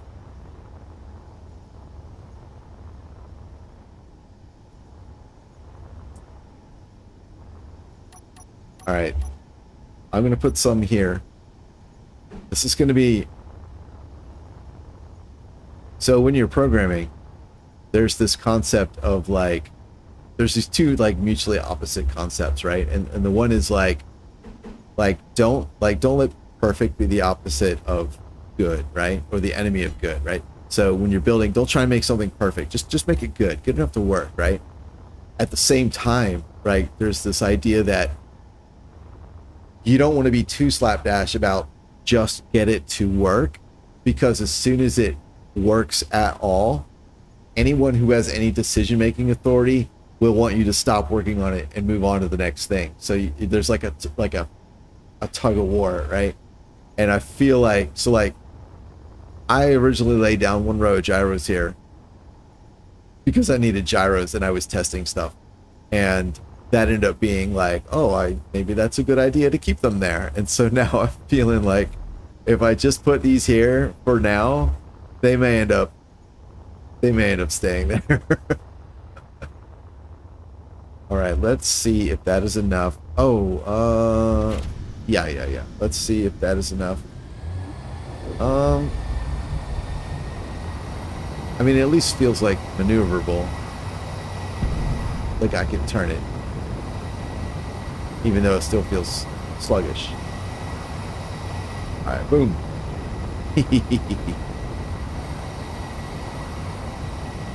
Yeah. Oh, I like that.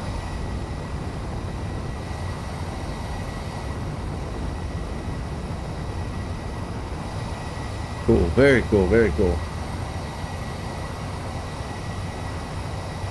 Looks like you're going for some whales for breakfast. Space whales. Dr. Sal, now I'm wondering if you're just commenting on the aesthetic that I've got going on here. Are you saying this looks like a whaling ship? Perhaps because of the prow? I don't know. I'm happy with it. You can make fun of it all you want. I'm happy with it. That would be cool if the game had space whales. Or any other animals besides wolves and spiders. Cool. Okay. I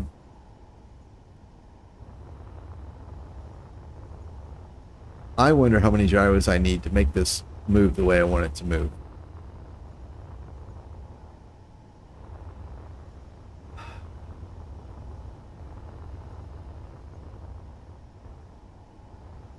I don't feel like this is going to make an appreciable difference. Wait a minute. Oops.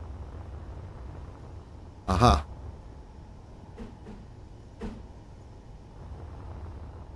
we got those. Let's get our mirroring back on and just... I'm definitely not going to leave this. It's too ugly. There's no way I'll ever be okay with it. But I want to see what it feels like. Like, I want to see what the responsiveness is. Alright.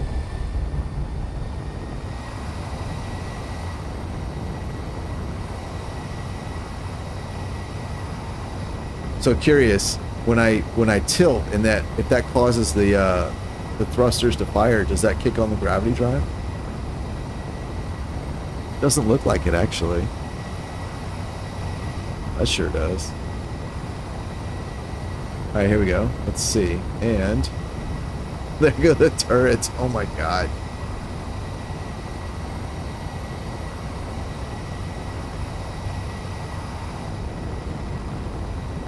Oh, what happened?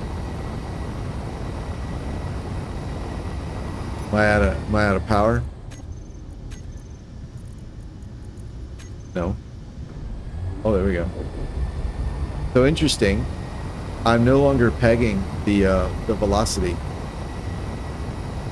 So that 0 to 300 in 1 second is going to fall a lot as the ship gets heavier, which makes sense. All right, that's cool.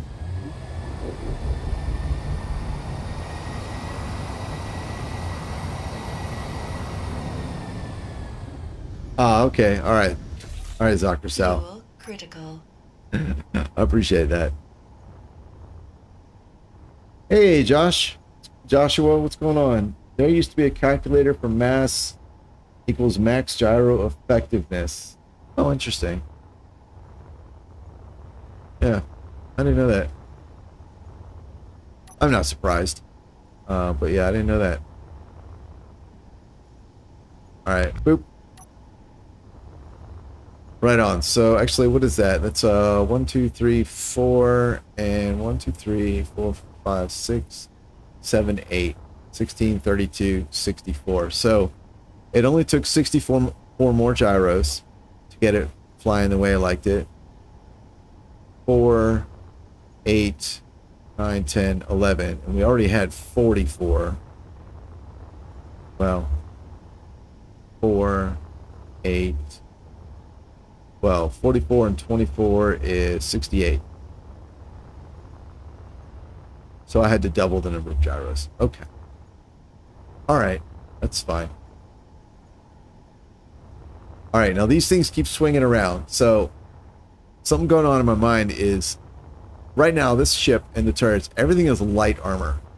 And I am planning on adjusting some of that to be heavy armor. And if these things are already flopping around, it is a little concerning. So I want to see, let's get these all pointed forward. That's not what I want. Whee! Oh, they don't have any braking torque. Oh, who's in charge of this thing? Is that right? Yeah. Oh, they don't have any braking torque. Okay. All right. I thought I sent that. Okay. Boop. There we go. Problem solved. Maybe. Let's test it.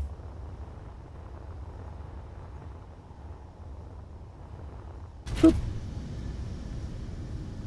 Oh, well, I guess I should point them correctly too. All right, you.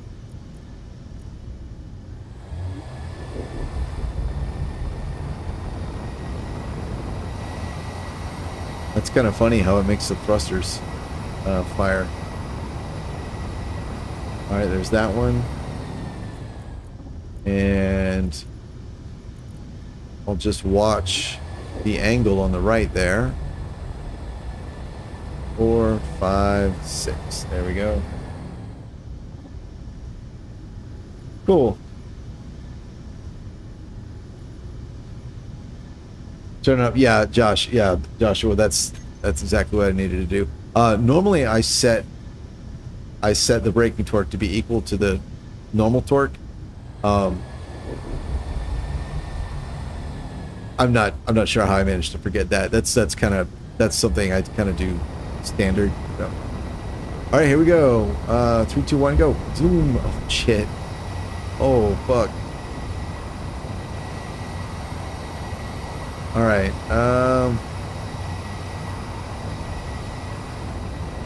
Oh, that's interesting. It pitches up pretty well. Seems like. Good. All right, let's get some light on the bottom here and zoom.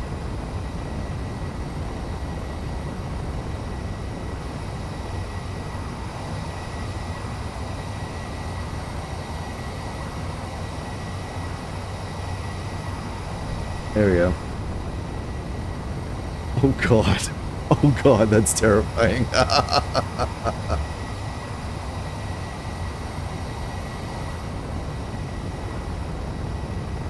Oh, alright, well, I'm not sure what to do about that.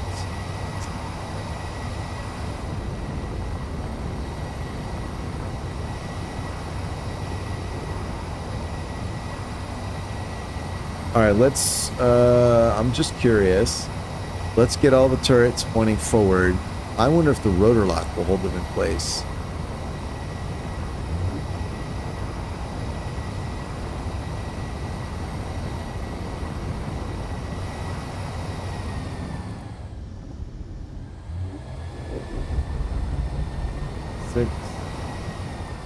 And here. All right, 1, 2, and 3. Lock. Oh. You know what? That'll be a good test. All right, let's see here.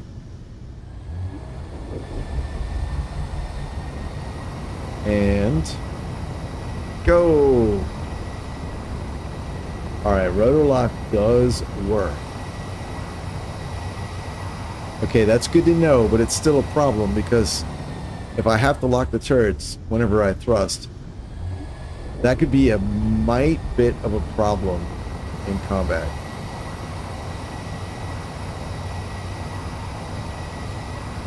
Locks are not strong, yeah.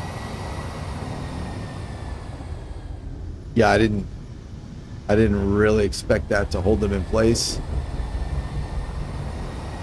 And that may not be strong enough once there's more heavy armor on the turrets.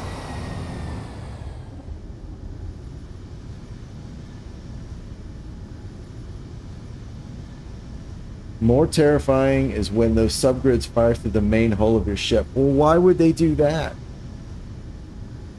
I'm using the custom turret controller. He made it. It should work fine.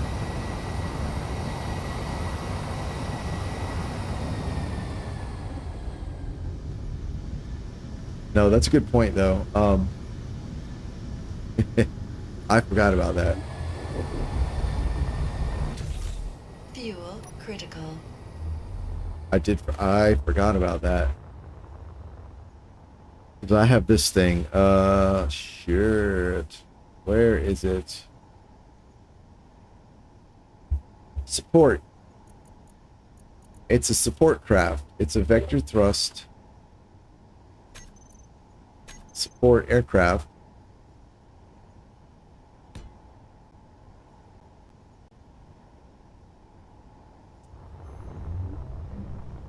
that has these really cool ball turrets on each side. And they are constantly blowing these nacelles up. Alright, they're not... well, yeah, they are. I've even gone so far as to add a sensor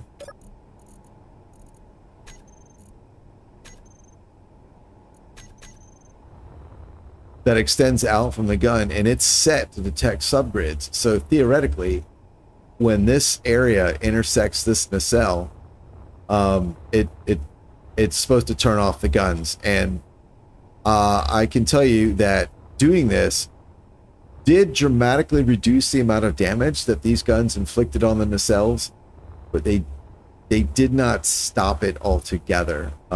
Maybe if I made this larger, that might work. But yeah, the fact is I had to do that. Now theoretically, I could do the same thing for those big guns. I can put a sensor on.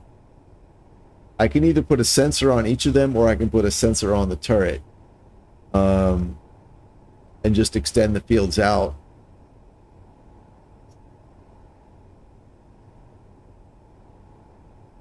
I probably need to put it on the guns, because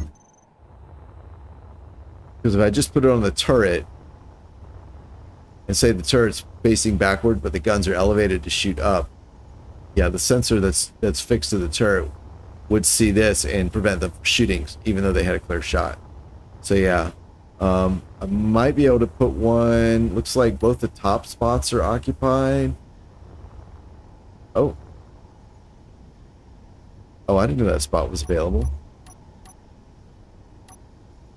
Oh, it's not for sensors. It's not. But I might be able to put it on the bottom. Let's see. And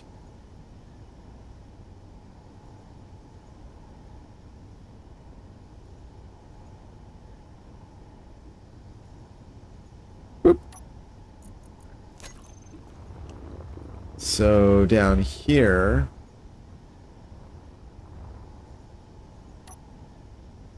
oof, that's kind of farther back than I wanted.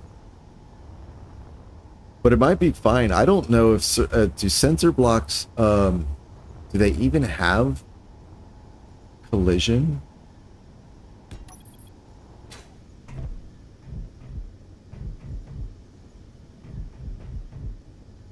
I don't think they do. Ooh. Because when I walk over it, I'm not like, because I'm using my mag boots, I should adjust to every little thing I walk on. Oh, maybe I can do that. Boop. Let's see. Put one on here, and then we'll depress it.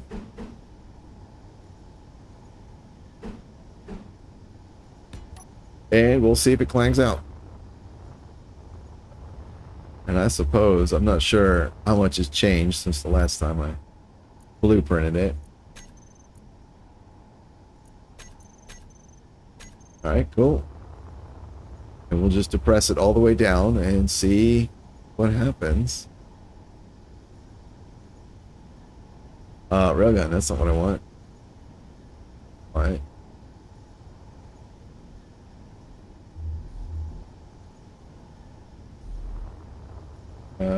Right. Railgun. Come on, man.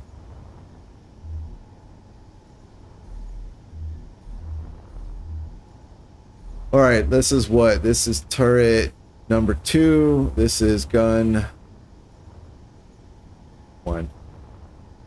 All right, we'll do it the hard way. Here we go. Turret 2. Railgun 1. So we need the hinge. Here we go. Oh, they're breaking torques on. Jesus. Fuel critical. Hinge. 33,600,000. Boop. All right. T2. Hinge 1. Right here. Let's bring you down.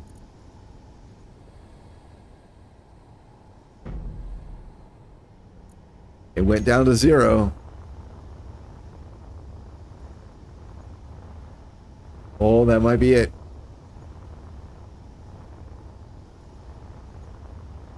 Nice. Yeah, that might be it.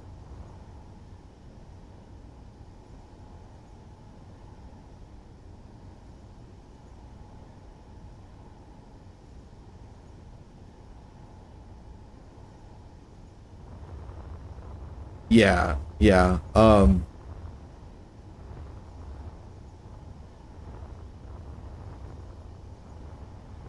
Yeah, I was thinking, like, if I wanted to go with one sensor,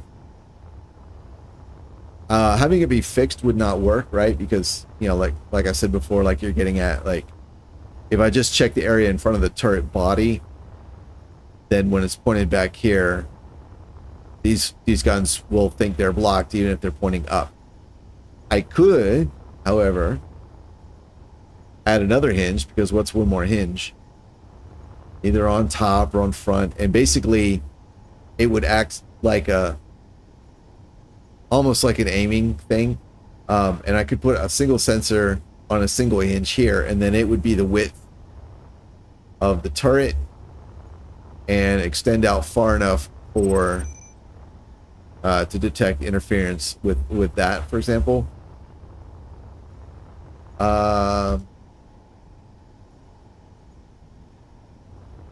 No, that wouldn't work. Like, theoretically that would work, but it would require another custom turret controller, because that would also need to aim at the enemy. However, in order for the custom turret controller to work, it would need a weapon mounted on it. So yeah, that's not going to work. I wish... Wait a minute. If I put a camera in a sensor... Hang on. I think a camera in a sensor might work. Because, and the reason I think that is because I built this one time. And this is a little drone car. Uh-oh. And his eyes, which are just cameras, well, they used to look at you. I don't actually, let me see. Are they using, it's not using it, yeah, it is using a custom turret controller.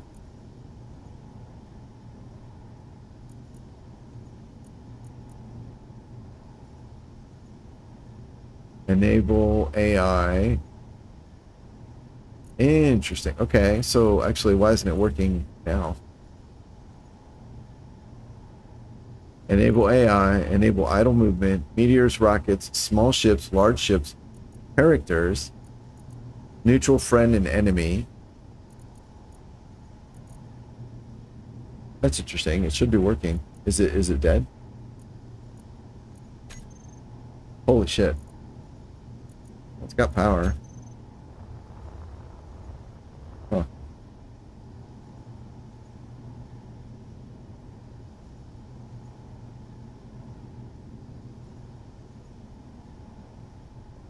Yeah, I'm gonna go with the one sensor per gun. I think that's simpler, if only because it means I don't have to install a fifth custom turret controller to control the hinge and camera. But I like the idea. That's why I'm looking at it. I believe... Yeah. So if you look at like this, so like I like the idea of having that independent, almost like a commander's or a gunner's sight, you know, like up here. So this, when you get in, you actually aim out the camera, and then these two are, they're not really slave to it. They're just separate custom turret controllers, I think. But anyway, like I like the idea of having that independent system there. So that's why I'm looking at this, and wait a second, they've turned. Fuel critical. They used to follow me. I don't know what I've done wrong. But at any rate, okay, so having a camera is theoretically all that's necessary. That's good to know. Cool. Cool, cool, cool. All right, let's get those sensors installed. Hinge.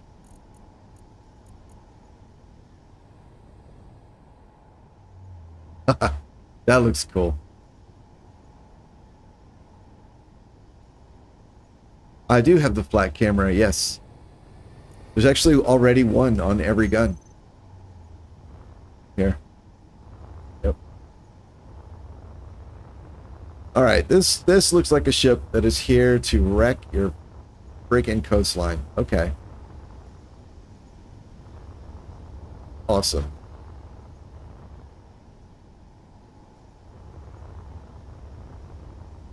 There it is. Okay, so I'll put them all on the same way, same orientation. That way, once one is configured, I can just copy it to everything, and it'll work.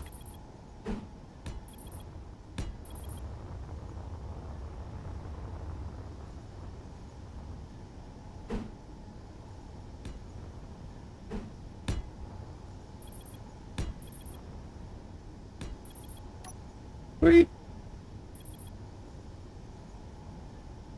All right, let's turn you on, and that is already on. Okay. So I've got it set up so we're using the top. So the top will extend. The railgun is what, 6 blocks long? And it looks like we're maybe on the 3rd, so there's 4 left, so that's 10 meters. And then I think I have a 2-block buffer around the guns. So maybe I should set it to, I'll do 25 meters, just to be certain. I don't need the, no wait, the back will do 1 1/4. The front will do, actually, yeah, we'll do, the front will do 2.5. The back will do 2.5. So that'll give us basically a half-block buffer. That might actually not be enough. But we can adjust. I just want to get something started here. Let me check this real quick.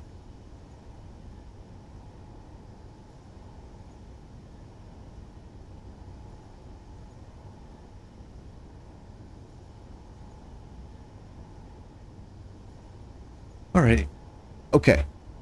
So then left and right, we'll leave, we're going to put those at 2.5 meters as well. 5. The bottom we don't need at all, and it's the top is the critical one. Don't need that. Nope. We'll do,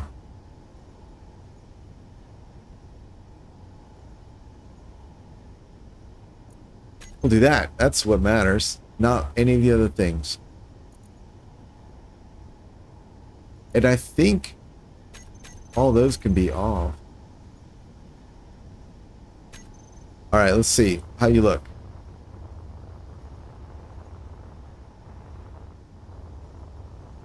Not quite what I expected. I guess it was the back.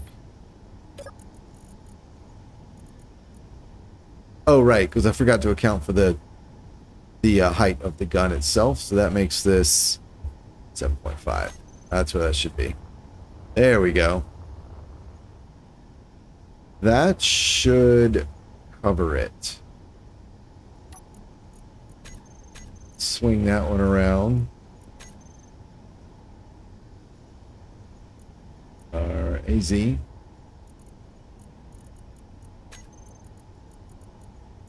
Let's get you spun around.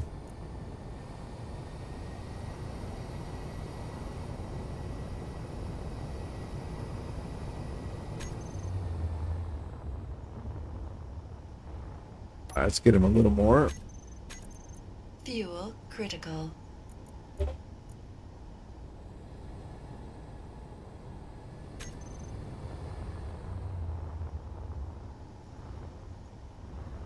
Awesome. Yeah. Okay.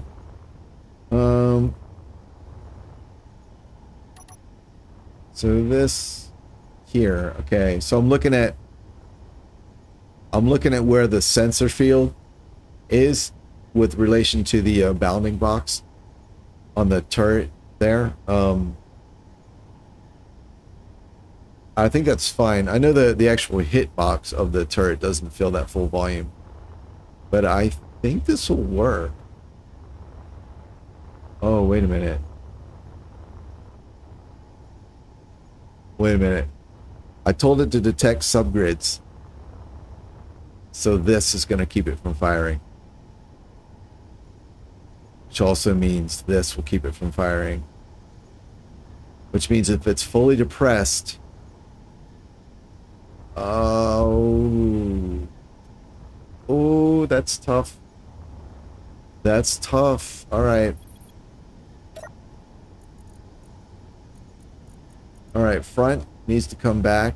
And then the sides need to be 1.2 and 1.2. And... Nope. Bring it down more. We'll just do 1 and 1.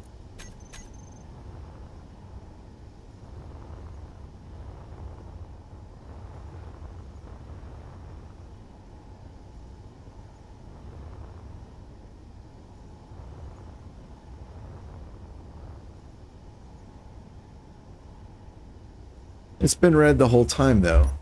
All right, let's get where I can see this. Let's get some light on this bad boy. There we go. All right. Let's go here. Hinge. Elevation. T3. Gun. 4, I believe. Oh shit. Oh, yay. Stop moving. Alright, so if I bring him down slightly.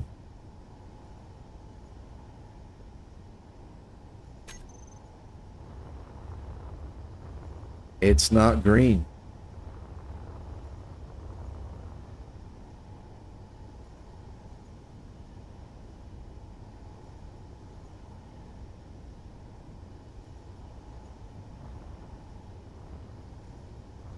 I wonder if it's because I disabled the relationship settings. Whoops. So I want friends. Or possibly owner. Owner. Friend. So that's kind of dumb. I would expect if it's set to friends, it would also detect owner, but okay, fine. All right, cool. So now it's registering. It has detected a subgrid. Man, you talk about thread the needle. This is going to be like, I got him. Oh, you guys, hold still. I got him. Oh, Lord. All right. But I think it'll work. And I don't know that it matters, but I'm gonna go ahead and bring the back down as well. We'll do what is the... Yeah, we'll do that. So it basically matches the profile of the railgun.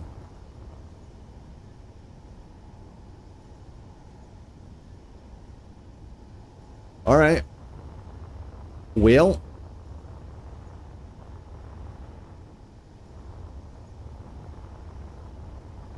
Cool. All right. So that's the railgun. I need the sensor. Copy settings. Copy all. And now I just got to go paste this 14 times. Sensor.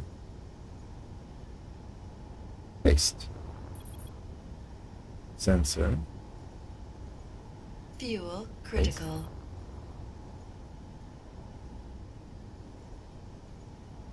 Man, I forgot this is here. Where's well, I haven't used this one in a long time. Oh, it looks like the copy option's not even on that one. Okay, well, fine. There we go.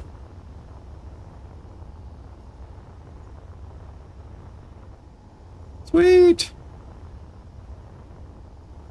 That was a fun exercise. All right, let's get some light back over here.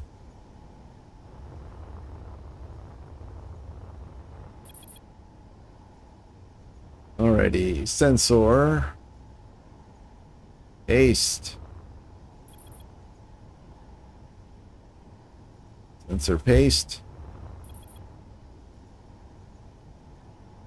Sensor paste. And sensor paste. It's the new paste for teeth that look like giant guns.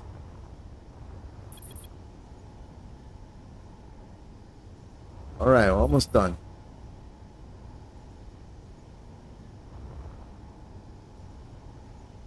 Alright, here we go. Boop. Boop. And last but not least. Bam. Alright, cool.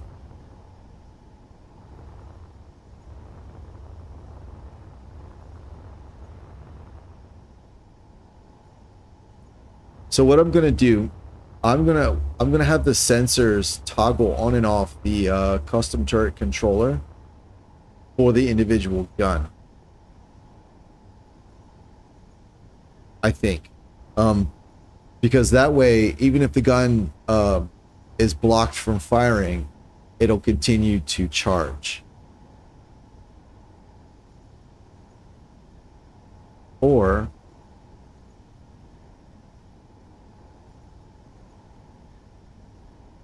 I already have an event controller in the turret for each gun. I could use the event controller to toggle the sensor on and off based on the gun's charge state.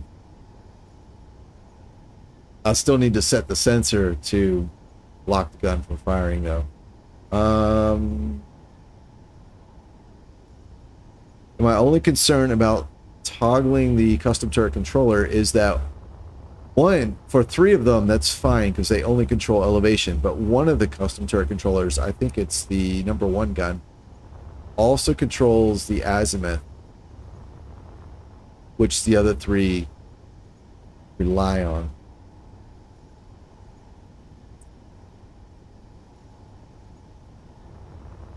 So maybe just for simplicity, I'll just have the sensor turn the gun itself on and off. It's fine. I mean, if they're aiming,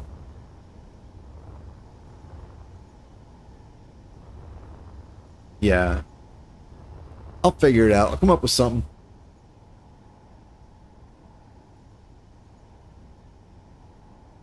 Oh, we can point at the nacelles. You're right. Well, hang on now. These.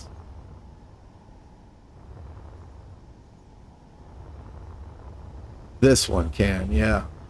Oh my goodness. Yeah.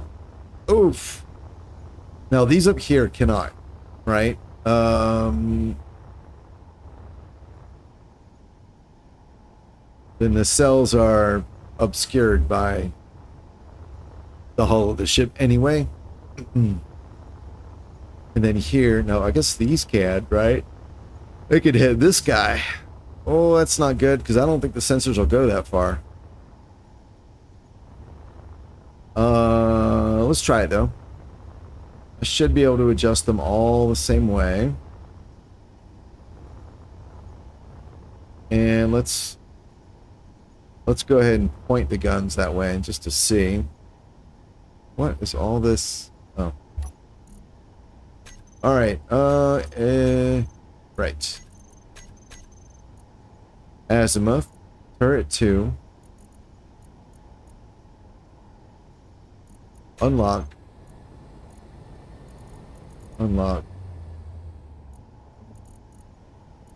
Alright, you're not locked. You're not locked. There we go. Alright, so turret 2 will bring you around. Okay. Fuel critical. Hinges on turret 2. Hinge. We're going to lower you guys.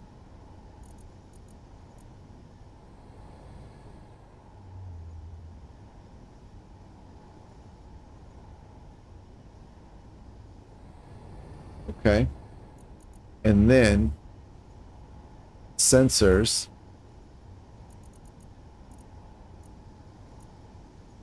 We're just going to push you guys all the way out. Oh. Oh, man. All right, well, technically, these two would be okay to fire anyway.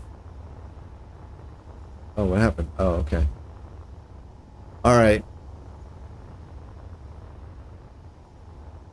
This is, oh man, this is iffy though. Okay, well, this will be blocked by the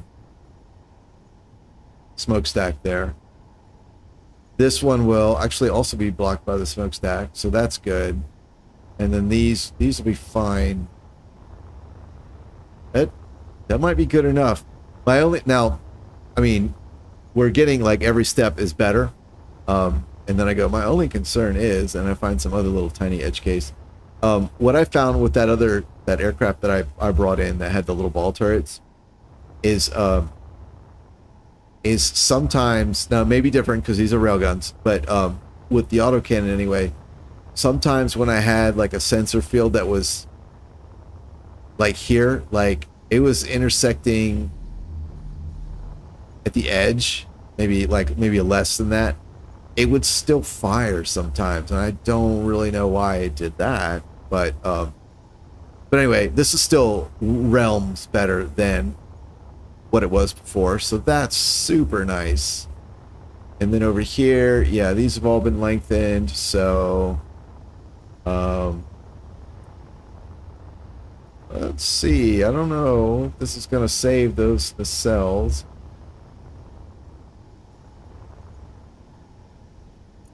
All right, here we go. Let's see, we'll put them here.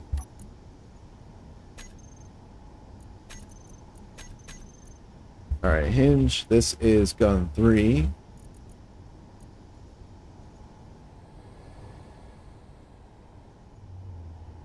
That is really cool looking, just to see this massive turrets, man. That's cool. All right. And then the azimuth for turret 3. Swing you around. Go the other way. All right, hang on. So what about... Okay, no, so this is fine. So this gun is actually blocked by that area. Now this gun... Uh-oh. Is this gun happy? Is he like, yeah, I'll shoot that thing. I don't care. I don't give a fuck. Nope. Alright, that's good. That's good. So he detects it. And then we've got these guys over here. And then... And I think actually the sweep will work all the way out to the edge here. Let's check that. Alright, azimuth number 3. Bring you... Oh, stop moving. There we go. Get you over here. Oh, man.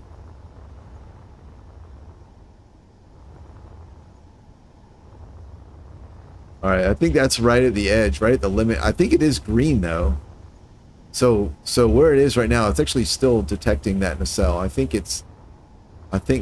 yeah, there it is right there. That little area right there where the crosshairs are. So that's great. So very good call. Yeah, I've used sensors like this before, but it didn't occur to me I would need to use them here. It's been a while since I've built a really high quality custom turret like this. So Yeah, yeah, yeah.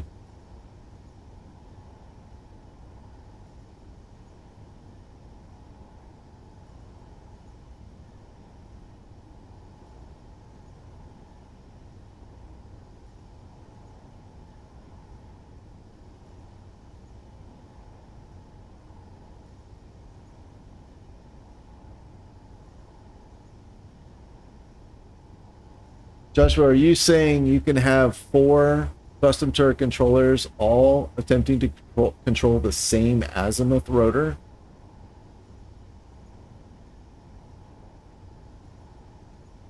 Fuel critical.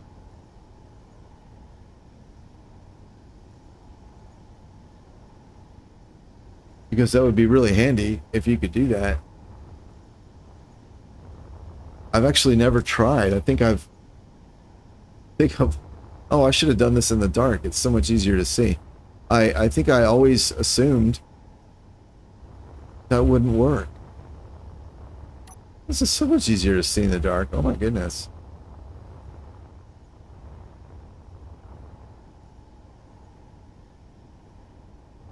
Wait a second. Oh yeah, yeah, yeah. So these... No, wait. Wait, this one should be red. Arguably, so should that one. Why are they not red? What are they seeing? Are they seeing the panel on the bottom? They are. Oh, fuck me. I don't think I can adjust that. Alright, sensors. Sensors. Boop. Front. Yeah, that's already at minimum. Alright, so this does impose a slight limit on depression. But it's okay. I think it's okay. Let's see. Let's watch it out off the side of the screen there. And see how much everything has to come up.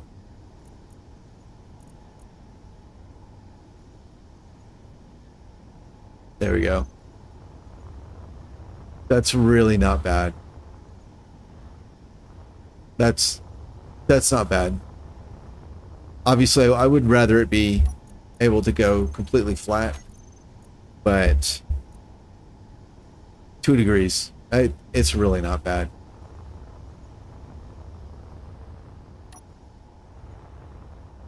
Cool. Yeah, I like it.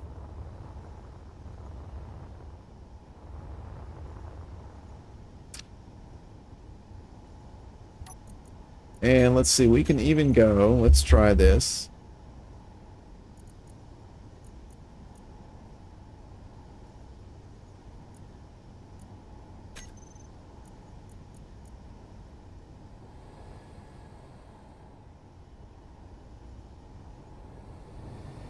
Oh, that's curious.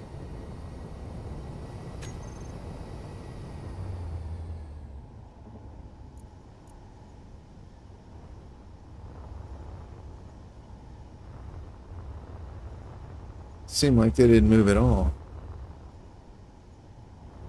Alright, let's check them. Boop, boop. Hinge. This is turret 1. You are at... Oh. So they weren't even going to my... what I...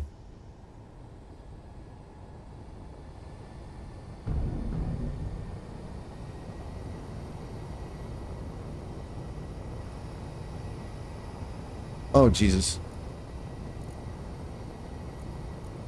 Lower, upper, 060. 060. Oh, wait, which one did I grab? 060.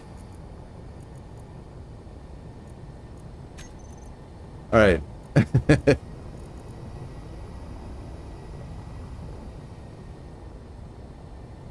Oh, I didn't realize they weren't even going up to the 45 I had originally set as the limit.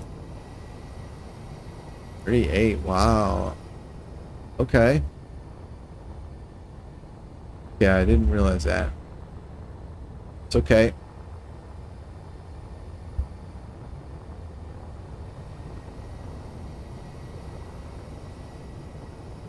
Yes. Yes, this is correct. It should be red right now.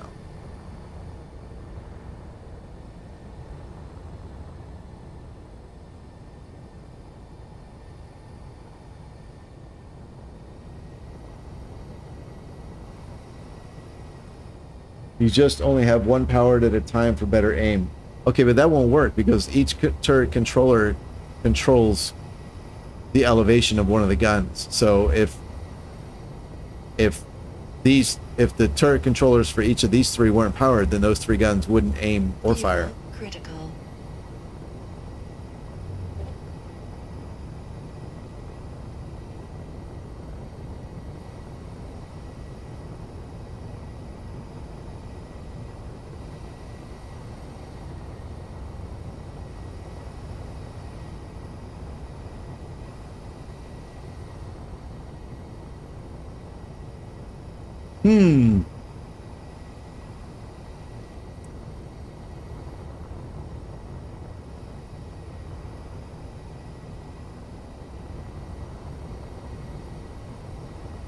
Okay.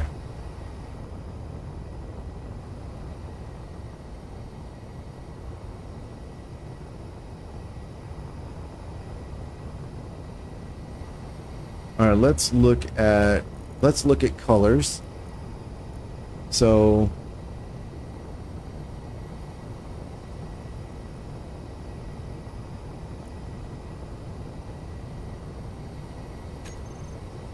all right, this is T3. All right, I think I may need to do this part by hand, so we'll do T3 there. It's only 4, so that's not a big deal. T3.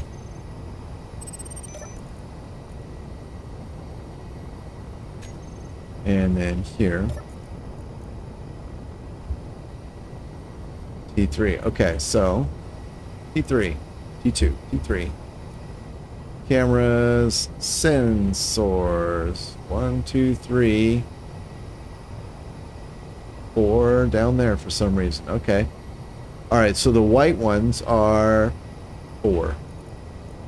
So you are for railgun 4. Oh, I see what I'm doing. Railgun 4. Okay.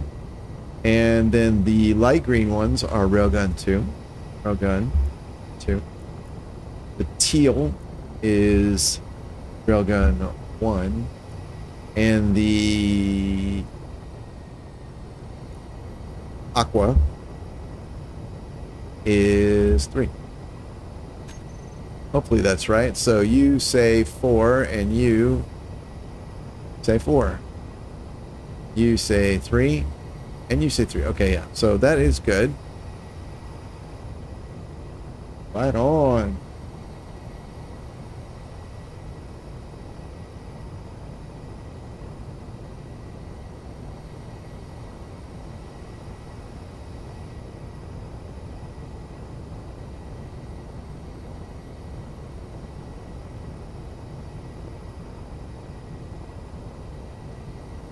Alrighty.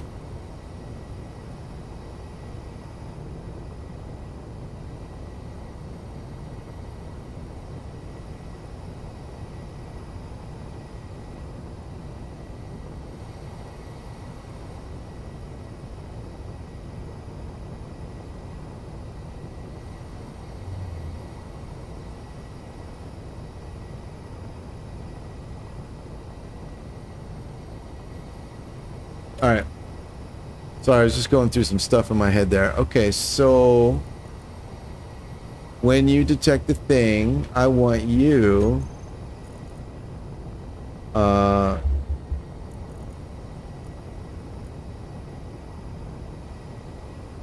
turn this off and then turn that on. I'm about to be squished. Alright, who's moving? Me or the ship? Ship. Yeah. All right. That's fine.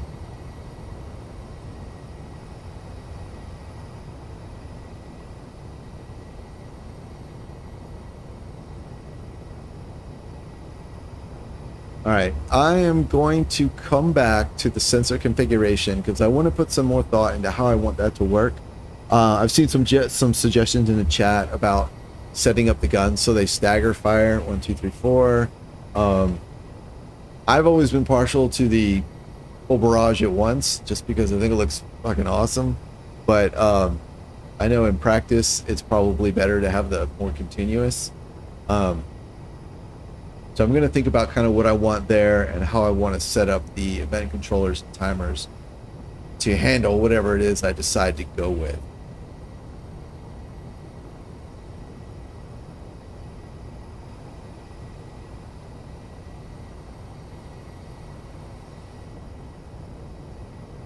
If the sensor's triggered, turn the gun off. If not, fire. Only friendly signals, of course.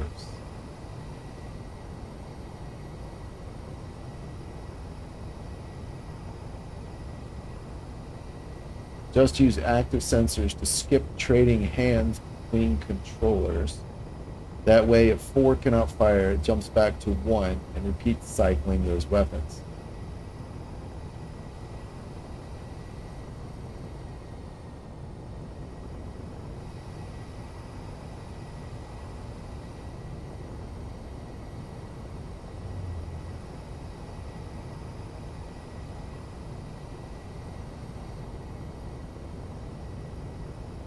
Yeah, I need to think about what you're saying there. I get the high level idea, obviously, but it's the specifically what you said and what that means. I need to think about, and also, like I said, decide: do I want like a ripple fire effect, or do I want just the full blast?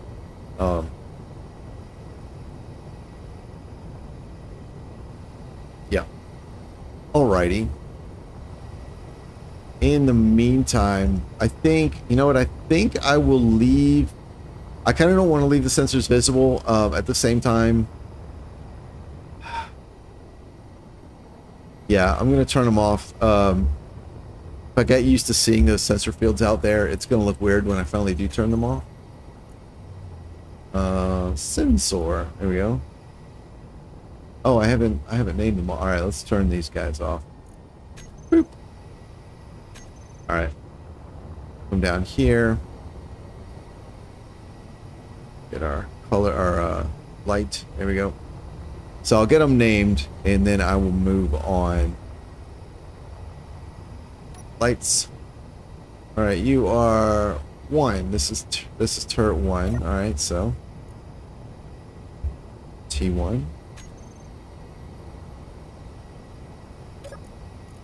and T1.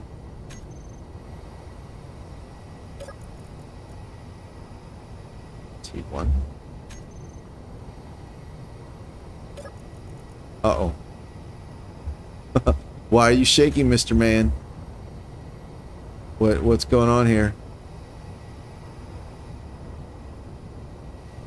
You are gun 4. Tell you what. We're going to go ahead and blueprint you before anything really exciting happens. All right, now let's get a little closer here. Get you right there where I can see you. Go to here. T1.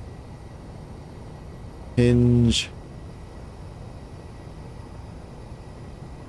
4. Oh, you still have velocity set. That's probably what the problem was. Yeah.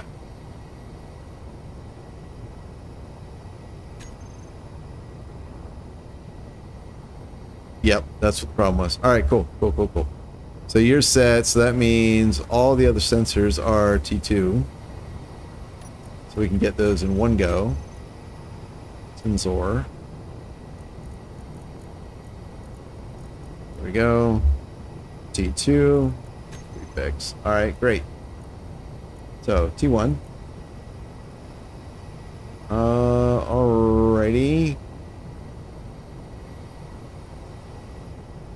Wow. Okay. Where are they? Okay, so violet is gun 4. RG 4. Okay, this bright magenta is gun 3. RG 3. This more pinkish magenta is 1. And this more purplish color here is 2. 2. Yep. All right. Cool. Let's turn off the fields. Sensor. Oh.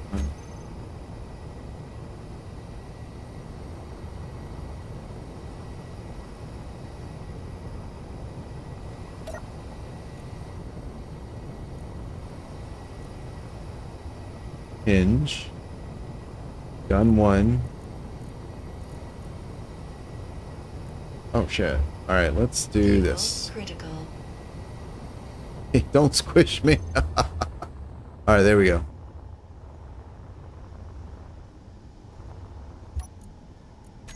Here, and sensor. T2. Alright, so we do still have to do the second turret. Here we go. Alright, this guy is railgun 4. So railgun 4. This sort of pea green railgun 3. This kind of greenish grass color is 1, and this one is 2. Okay. All right, all you guys, we could turn that off, and we could turn that off. Awesome. Cool.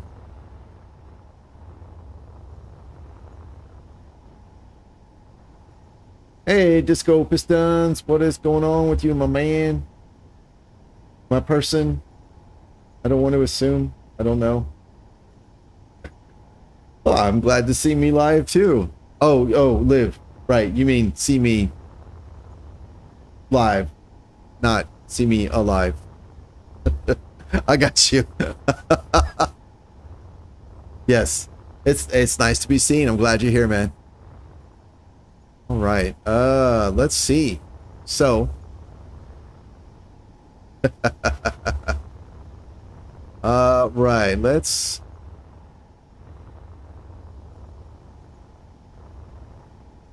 Just for reference, let me find the center of mass of the main ship. I think I just saw it. There it is. There it is. Oops. I think that's it. That's not a turret, is it? No, that is okay. Great. All right, let's get in here. Here we go. And right, still hasn't moved. Okay, no problem. And where is it in this direction? All right, it's above this guy. Okay.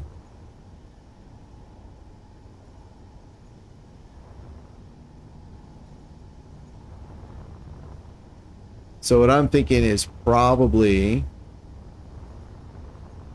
down here I'll have a layer of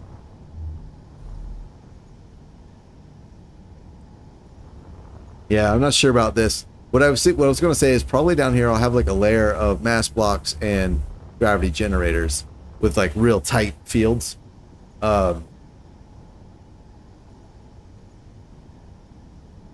But I don't know because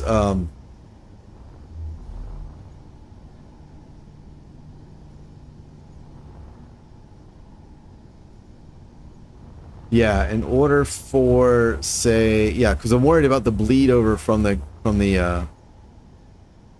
these gravity generators. Let's get some light on. So for example, in order for walls. This guy, to interact with those up there, the field has to extend downward the same amount and could potentially overlap mass blocks down here. Now, I could say, all right, well, those will be off, so they won't matter. But now I can't go up and forward at the same time. Don't know if I want to limit myself like that. It'll also make, I think, the event controller setup pretty tricky. To be like, oh, you can only work when the other one's not working. I know how to do it, but I don't like it's I don't want to do it. It's kind of messy. All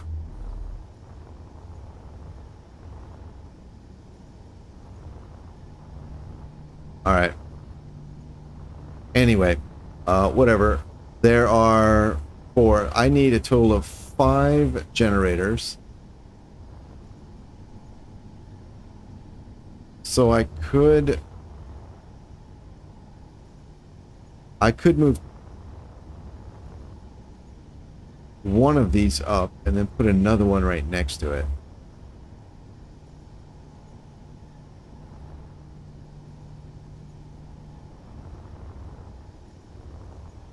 Fuel critical. Let me see what the fields look like on these. Gravity's on.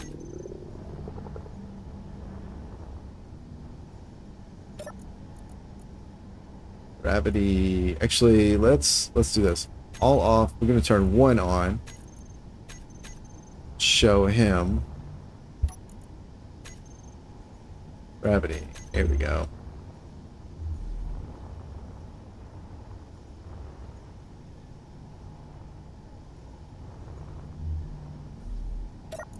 Alright, hang on. I'm not thinking this through very well. I'm going to turn on this particular one.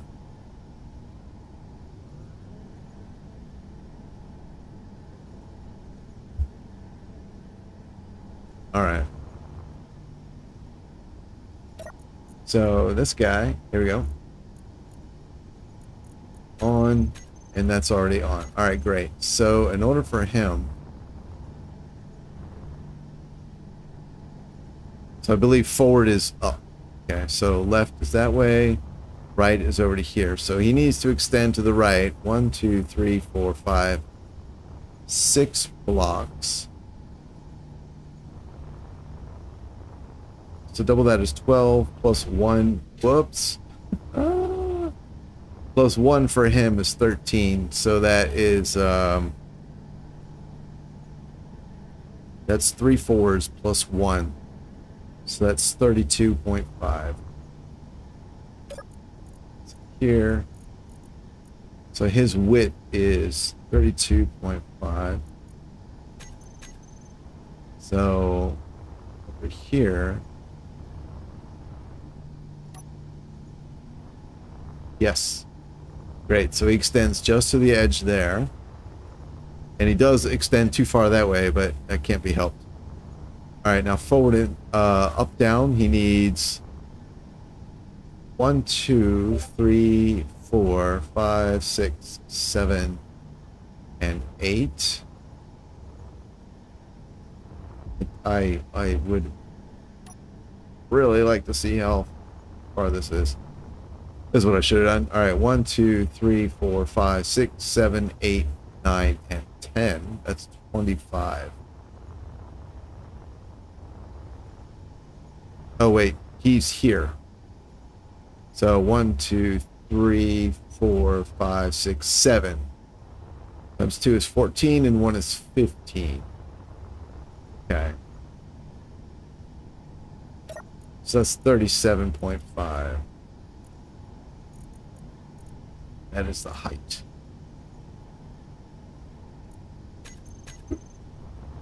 So his field goes exactly to there. Yep. And it does extend this way more than I want it, but, you know. Alright, and then front back actually doesn't have to be that much. It's only got to be 7.5. Alright. So here, depth, 7.5.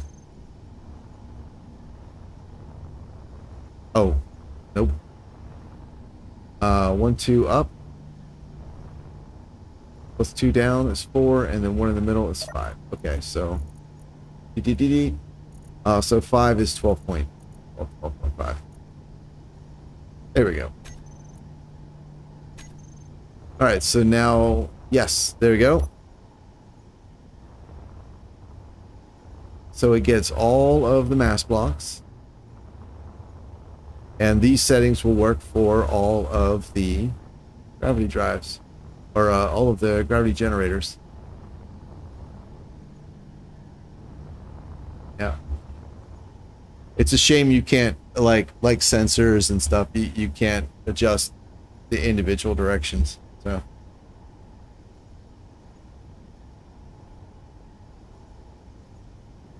Disco Pistons, I was working on turrets for probably almost 2 hours. I was working on turrets, and I'm still not done. And I started with the turrets already designed and built. It was just all the little things, you know. The last 20% takes 80% the effort. So.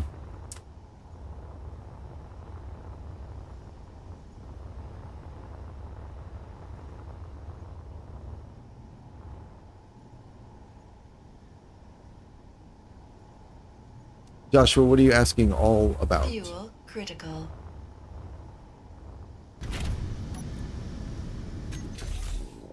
Yeah, let's do this. Fuel critical. Alright, we're gonna copy you. Copy settings. All but name. No. We'll do this. Do this the old-fashioned way. Gravity. Gen.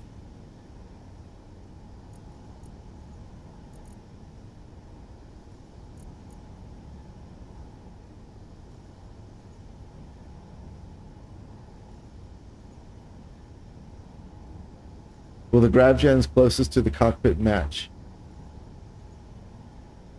Yeah, they should.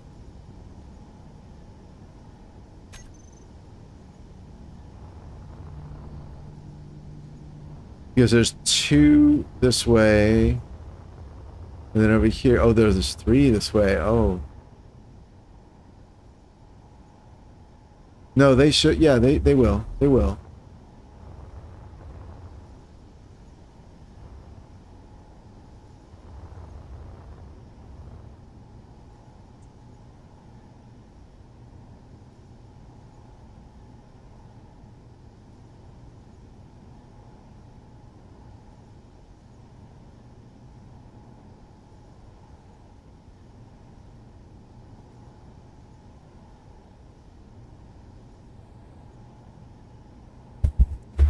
All right.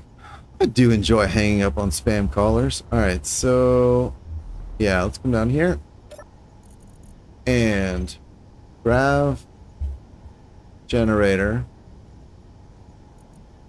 All right, so this is 32.5. So they're all going to be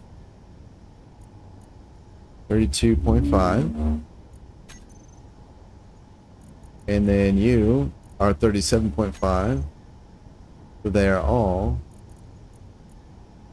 37.5. And then lastly, you are 12.5. So you guys are all 12.5.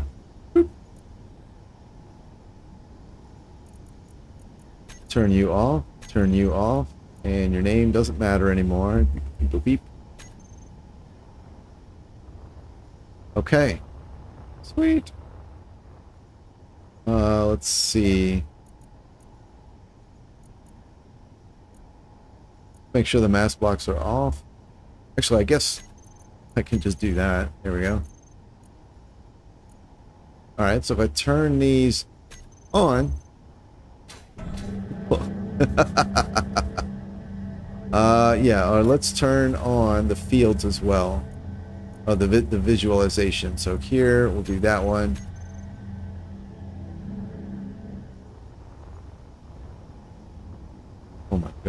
All right. So up here is safe. Yes. Back here is much squishy danger. All right, back, and then here is safe. Here, it's not safe. All right.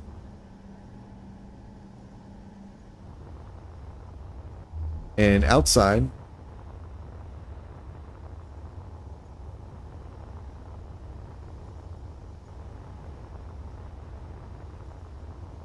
not what I expected. Okay. Cool. So yeah, I can see the 3 layers there, and here, and here. I'm trying to think. See if I get up here. So we have yeah, 1, 2, and 3. Okay. 1, 2, 3. Okay, so every one of them extends far enough forward to get everything. I don't even see any of the side. Here we go. 1, 2, and so 1, 2.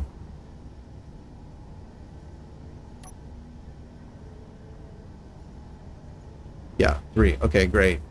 So the sideways are good. 2, 3. Yep.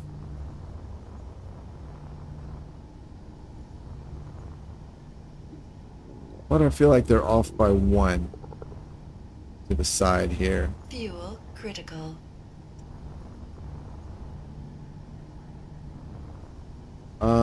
Okay. So it needs to be 1, 2, 3, 4, 5, 6, 7 wide, reachable from the farthest side. That is 6, right? So if you have 1 here, then 1, 2, 3, 4, 5, 6. 6 on the other side is 12, plus 1 is 13. That's the math I did the first time. Gravity. They're oriented, so left, right is width. So 13 is 12 and 1, and a 12 is 3 fours. 4 is 10 meters. So that's 30 meters plus 1 block. 32.5. That's what I have.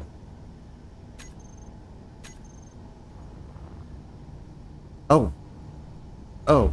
It is there. Oh, I was inside it. Ah, okay. Fooled myself. Okay, okay. Cool, yeah, so I think all the grav generators can affect all the gravity blocks. So that is wonderful. We can turn that off and that off.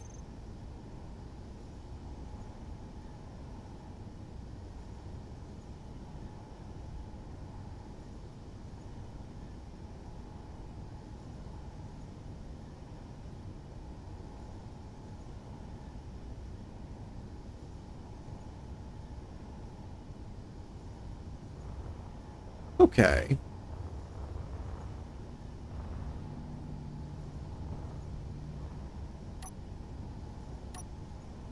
Boop. And boop.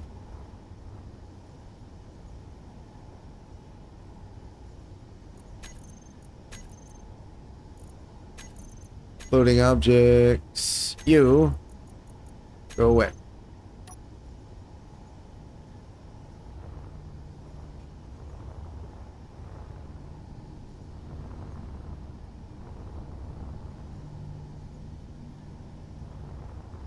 All right, well, I have the room to put 2 reactors side by side here, so I'm going to do that.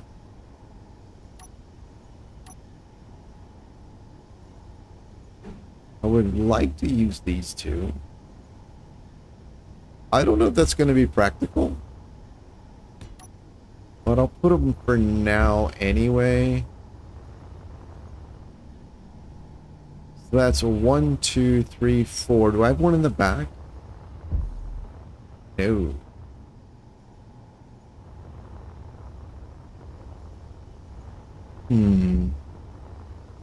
I do generally like them all to be in the same place.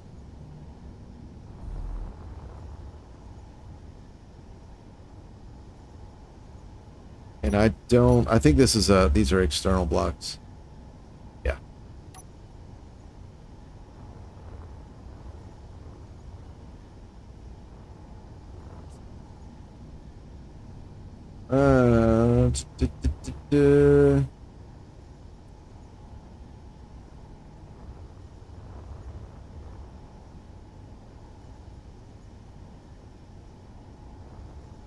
Hmm.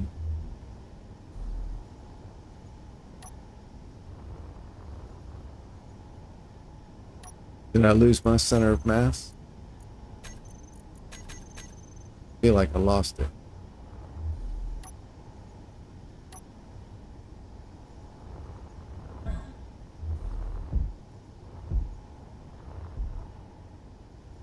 How come I don't see it? Oh, because it's a station. That's why.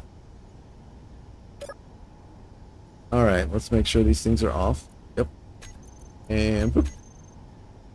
There it is. So it's still a little low. Alright, that's fine.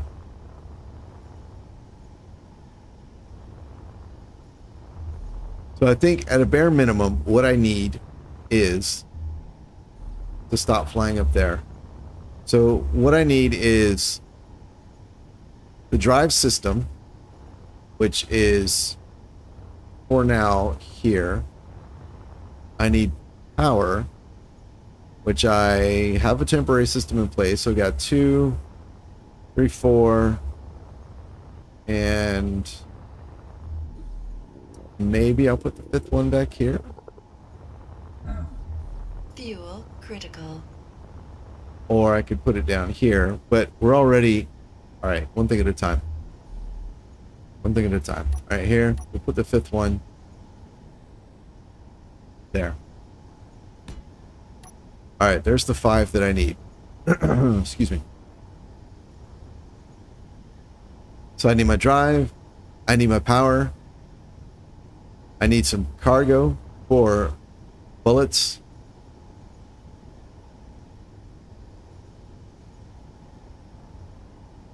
I guess I need a cockpit, but I think for major systems,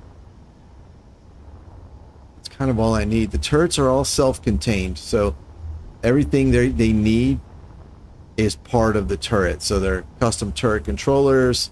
Well, I guess with the exception of power, but they do have each turret has 4 small reactors in it. So it doesn't completely meet the needs of the turret, but it does go a ways towards offsetting the power demand. So the custom turret controllers, the sensors, for the fire interlock,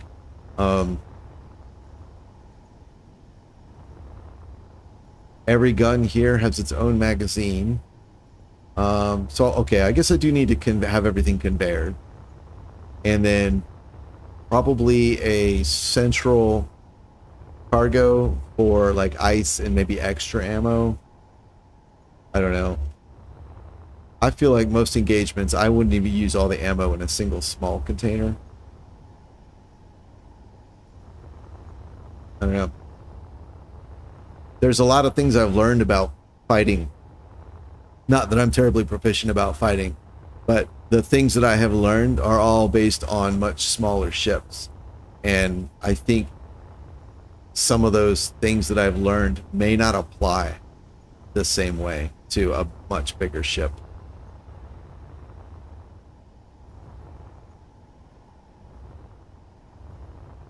Gyros, right. So I need thrusters, gyros, a whole bunch of power, the grav drive system, all the guns, and then ammo magazines for all the guns. And then everything needs to be conveyored. Maybe I should conveyor everything now. I would like to build somewhat of an interior. My thinking is I want to have a deck, an interior deck, possibly living quarters for like 1 or 2 people. And then the idea is that like during battle or whatever, like you're strapped in, so the insane gravity forces won't affect you. I guess they would still, actually, but whatever. That's kind of my thinking. Oh, the turrets, yeah, the turrets have self-repair systems too. I don't. And then I have access to repair in here the turret azimuth rotors. But I'm thinking I want to install repair system in here too.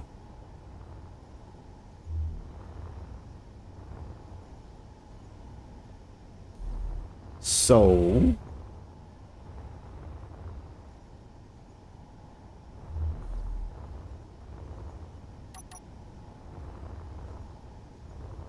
this goes to the outside, right? Okay, I see that I have made a mistake.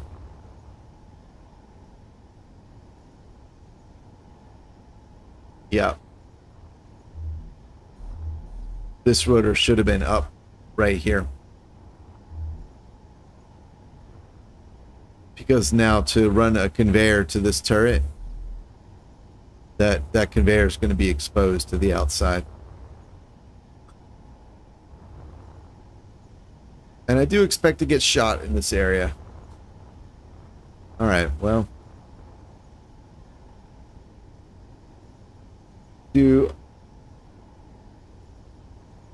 Whoa, alright, hang on. Let me catch up. Try back-to-back reactors. Back-to-back. Oh,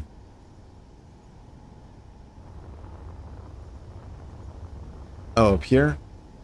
Yeah, I'm not opposed to that. This is more to just remind me of the general idea that I might want like an engineering deck. They don't really need to be in this orientation. It can be back to back, front to front, side to side. Just doesn't really matter. And I'm definitely not at the point where I'm trying to do like layout of this area. I mean, maybe I should be. I don't know. But I'm trying to be careful about making decisions that I'm going to have to turn around and undo because I'm getting ahead of myself. Let's see. You prefer jump drives to what? To gravity drives? I mean, they're 4 different things, right? And if you use them both together, your ship can be pretty versatile. Like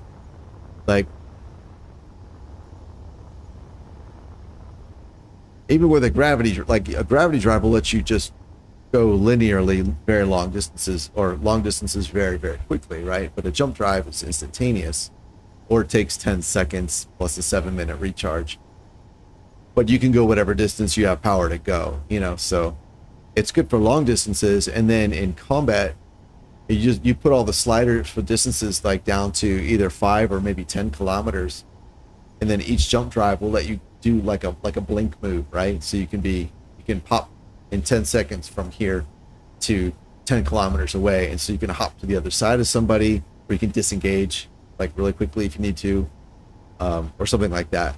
So you can use jump drives like that, and then the gravity drives you use for your actual maneuver in battle. At least that's kind of how I tend to play. Not that I use gravity drives a whole lot, but even just with conventional drives, that's kind of how I tend to use them together. And that's how I tend to use jump drives, like in and out of combat. Connect everything with conveyors. Do you normally calculate thrust to mass, or do you just wing it? Engine X Ronin, hello there. I remember you from the other day. Yeah, I just wing it. I tend to build the same size ship, or like roughly the same size ship all the time. So I usually have an idea of whether or not it'll lift off. And for a lot of ships, like, cause you, like, I don't ever, like, I believe you shouldn't really build to the limit of what your thrusters can endure. Cause like one extra person hops on your ship and now you can't take off. Right. So, and because the weight of cargo can vary, yeah, I don't find calculating a thrust to mass ratio of some, or anything like that to be super useful, because I don't want to be that close to the limit anyway. So if I'm building a ship that's never going to go on a planet, it doesn't matter, right? If I wanted to go faster, I put more thrusters on it. If it's not important, I just put whatever looks cool. If it's on a planet, usually what I do just to address that problem is I build the ship on the planet. Like I'll go to the planet, I'll turn on creative tools, and I'll build the ship. And when I think all the thrusters are in place, and the ship's maybe like the general shape or whatever, I'll cut it off of the sprue that I'm building it on. Like I'll fuel it up and everything and cut it off the sprue and see if it flies. And if it flies, then I'll go to the cargoes and I'll just fill them up with like iron ore or whatever I expect it to be hauling. You know, if it's like a warship, I might put a bunch of ammo or something in based on the guns it's going to carry. And then I see if it can fly. And that's how I do it. So, yeah, so I don't bother with the math for that kind of stuff. It's not, in practice, I think, this is my opinion. I don't think it's useful because I don't think it's useful to get down to that degree of precision, because if you're at that threshold, then it doesn't take much to prevent you from being able to take off. And in practice, it also means that you have very little ability, like say your ship weighs 100 whatever units you want to use, and you have 110 thrust units of whatever you're using, then your actual ascending power and speed is really, really low, right? So if you're fully laden with cargo or whatever, not only can you not take off very quickly, it means that if you're for some reason moving downward, like descending onto a planet, like say you're in orbit and you're coming down and you're fully laden, but you only have like the ability to apply like say 0.1 G of upward thrust effectively, right? Even if you're on the surface of the planet, that might be enough to get you to lift off at like 1 meter a second. But if you're descending from orbit, even if you're unless you're very, very, very careful, it's trivial to get going faster than you have time to stop with that minimal amount of thrust to weight ratio. So I never bother to calculate it. If it needs to go on planets, it's got to be massively in excess is kind of what it comes down to. So yeah, so I don't get that precise. Not with that stuff. I will with other things, but not with that stuff.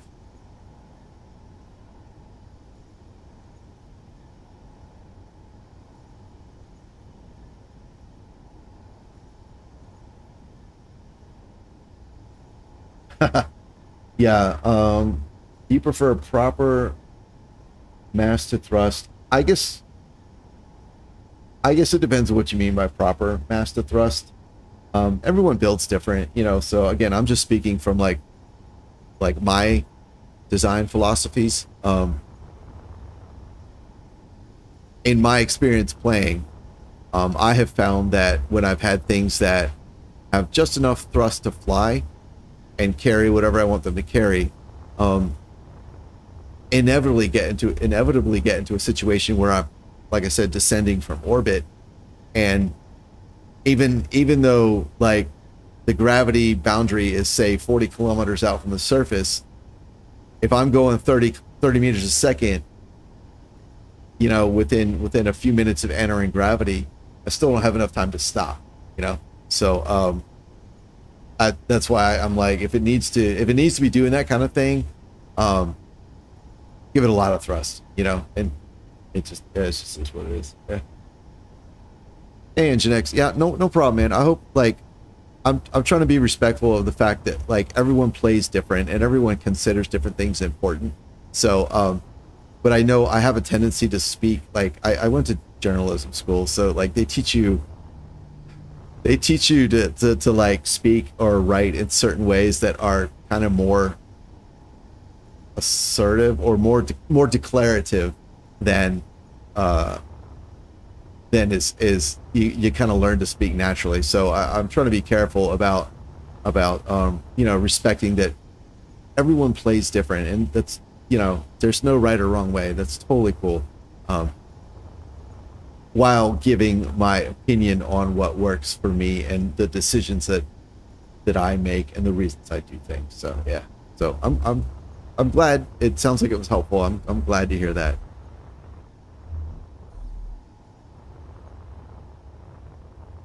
Okay. So I keep flying in and out because I'm trying to figure out. I think I'm in the Zen mode of, like, do what feels right. Oh yeah, conveyors. Let's do conveyors. That feels right.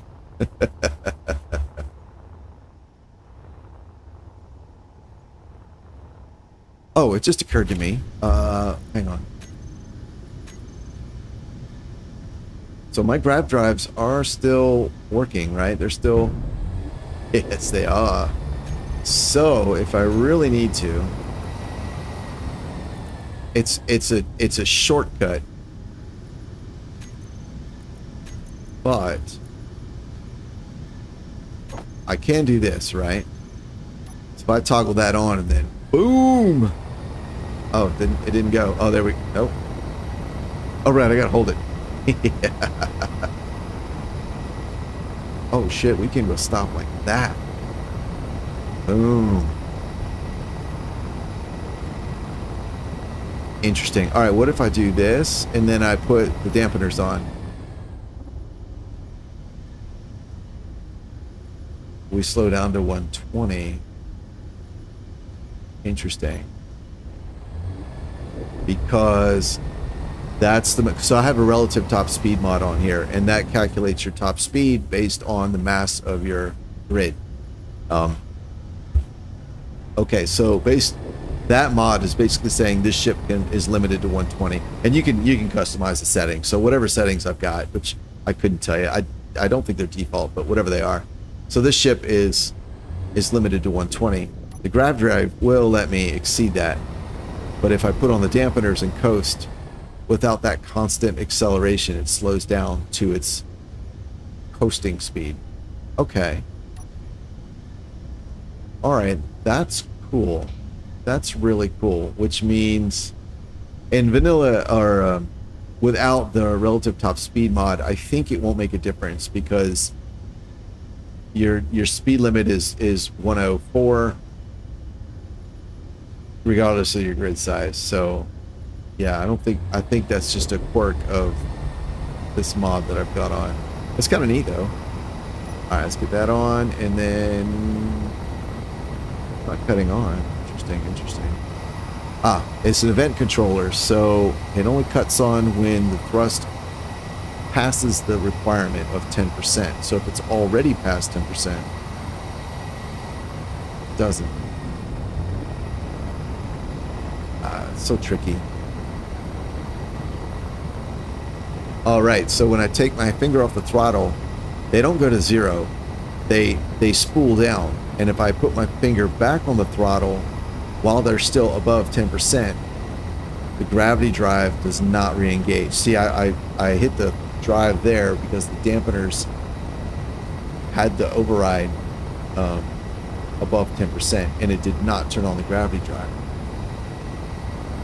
So what I may want to do then is adjust those percentages to be higher.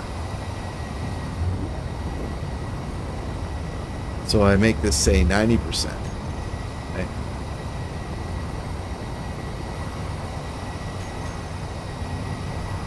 So it kicks on. Oh no, it doesn't kick on again. All right, so maybe I have misdiagnosed what is going on there. Yeah, it didn't kick on again. Interesting.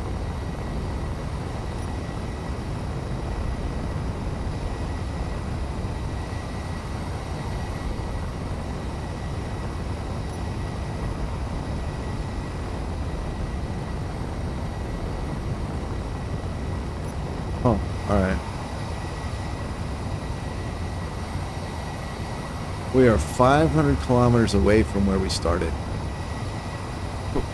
I think. Is that where we started? Those signals over there? Actually, no.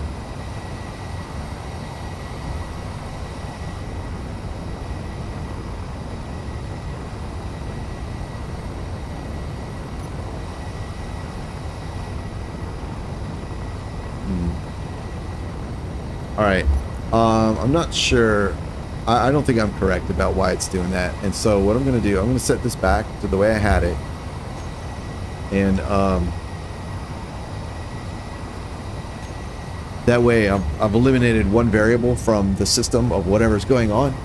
And then as I play with it more, maybe I'll start to figure out why the gravity drive sometimes does not turn on. See, like there, it's not on.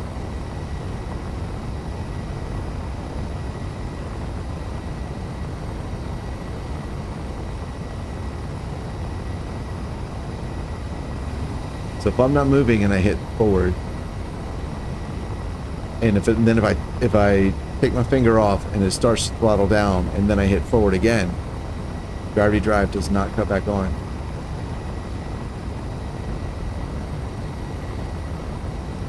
Okay, I think it is that threshold. Yeah.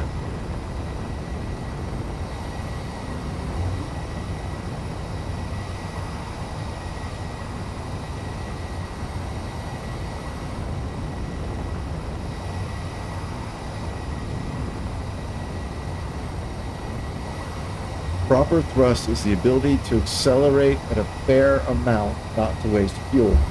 More than lift weight, stopping power is important. Stopping on a dime is a bit excessive.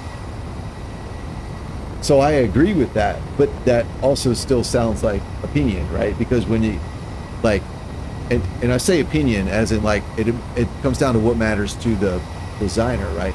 Because still, the word in there that allows for the wiggle room is the word fair amount, right? Or the words fair amount. So what does it mean to accelerate a fair amount, right? And what does it mean to waste fuel?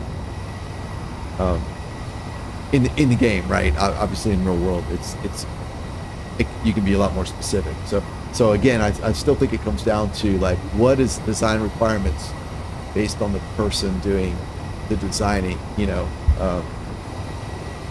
Yeah.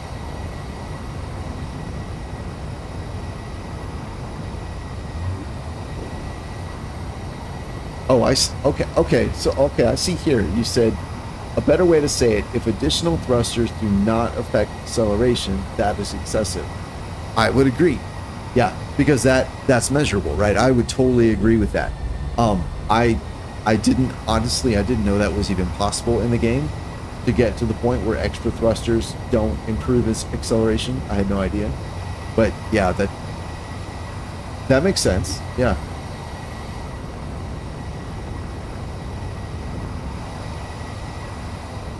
All right, cool. That was interesting. All right, so let's see. We're locked.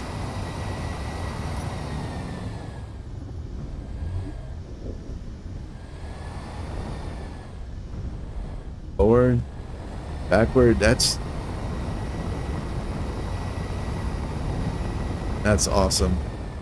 I built a grav drive like once or twice a long time ago, and I have not played with them since. And I forgot how much fun they can be.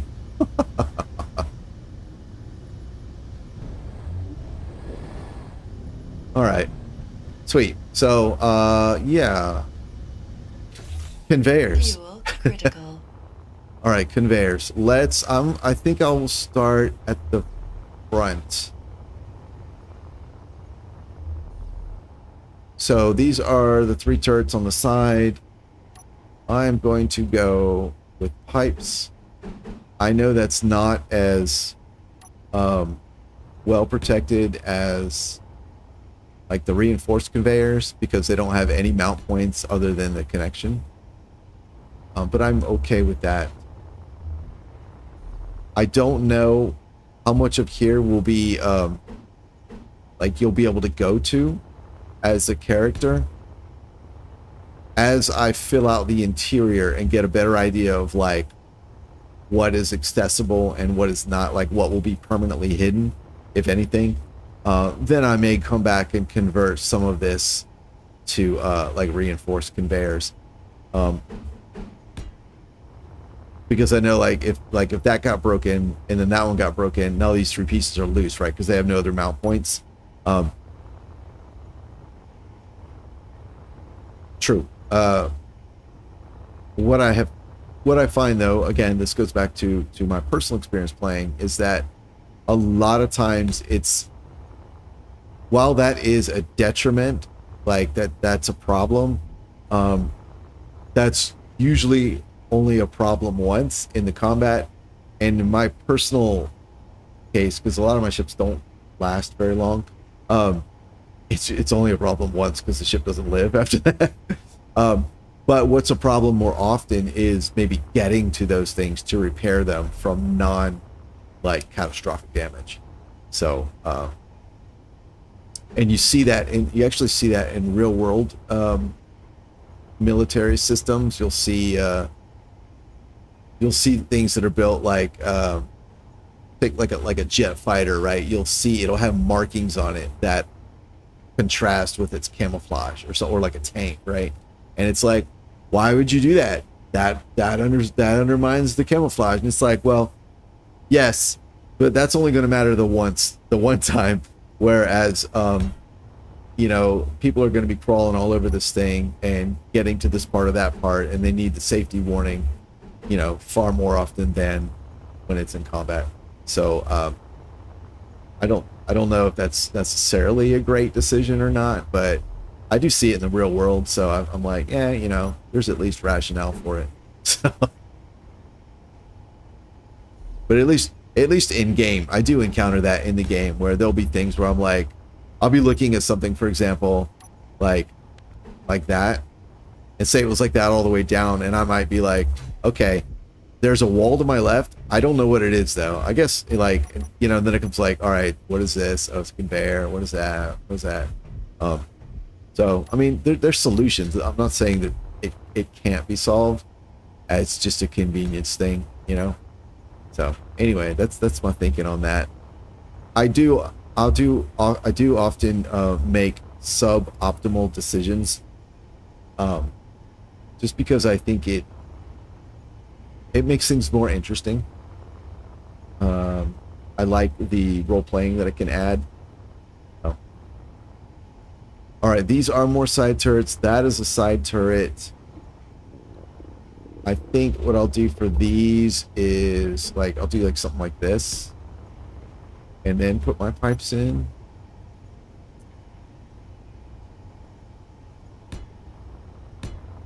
And I hadn't really thought about having like two dedicated conveyor lines that ran the side of the ship, but that does seem to be what's kind of happening. So I guess that's good for redundancy. But here,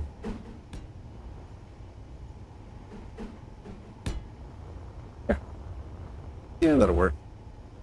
Boop. Does my VTOL work with hinges?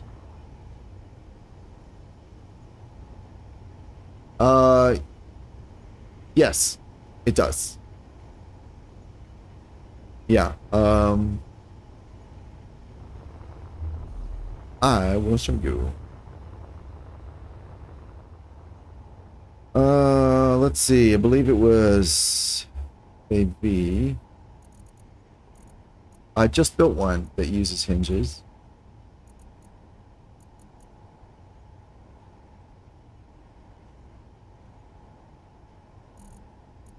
Oh, maybe it's hydrogen. Yep, there it is. Fuel critical. Boop.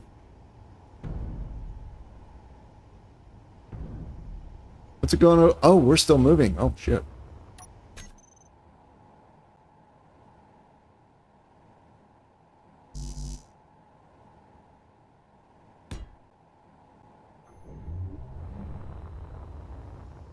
All right, let's blueprint this before we step away, just in case. Boop. All right, where'd that guy go? Come here.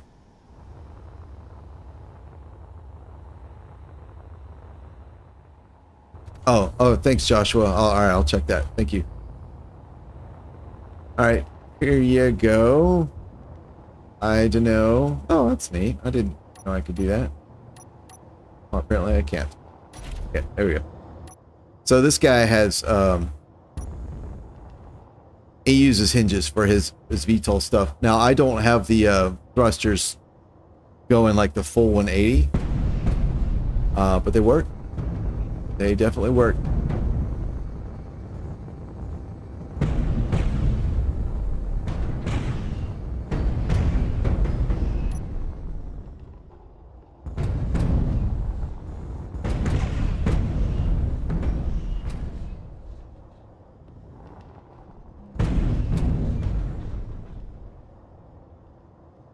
It's a neat design.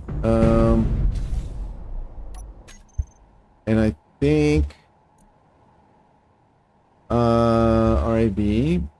I can't remember if this one used hinges or if it was rotors. Oh, I think this one's rotors.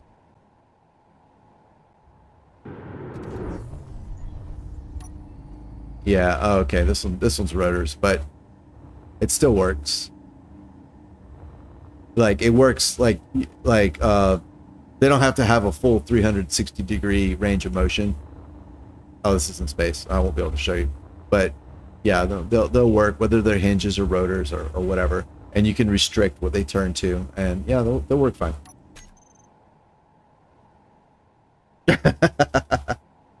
All right, man. Yeah, Joshua, that one is pretty clangy. That previous one, yeah. I'm not really that proud of it. It was way more clangy than I wanted it to be. Yeah. I don't know. I'll be happy to help you with your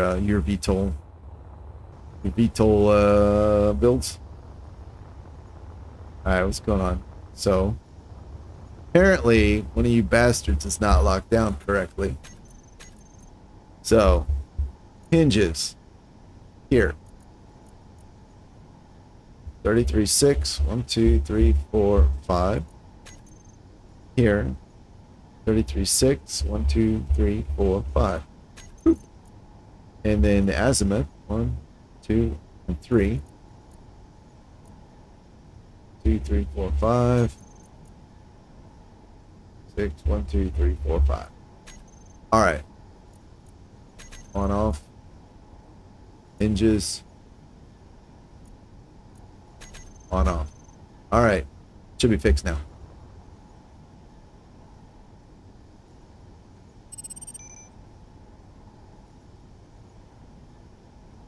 Yeah, I'll help you later, man. Weird how these one guns. There's one gun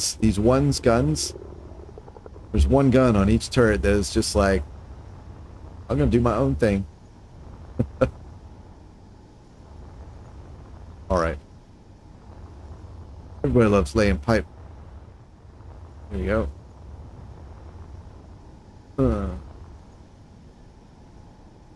There we go. There we go. There we go. All right. So we got these guys. They are hooked up to the front. All right. This is a challenge here.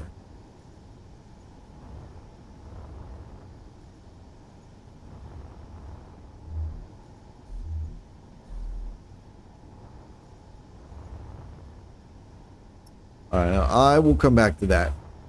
What I think I'm going to need to do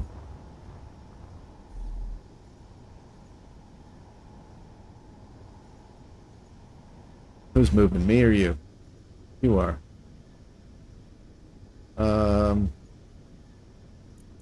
right.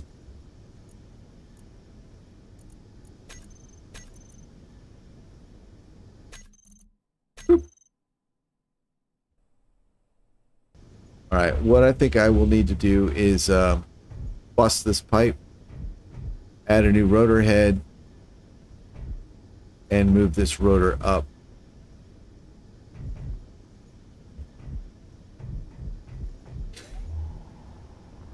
Let's try that. I'll make a backup copy, just in case things go horribly wrong.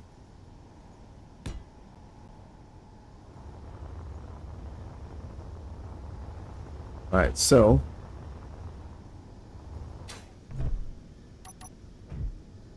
turn that off. So that goes.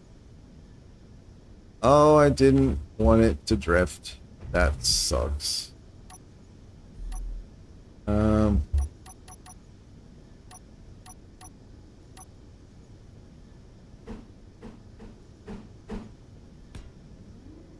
Wrong one.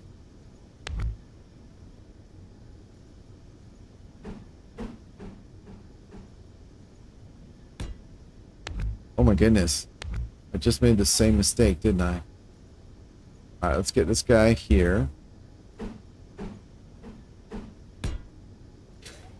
And then we're going to come up here.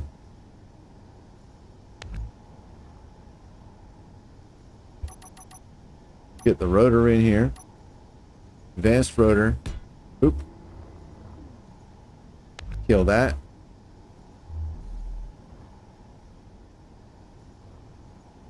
That sucks. All right.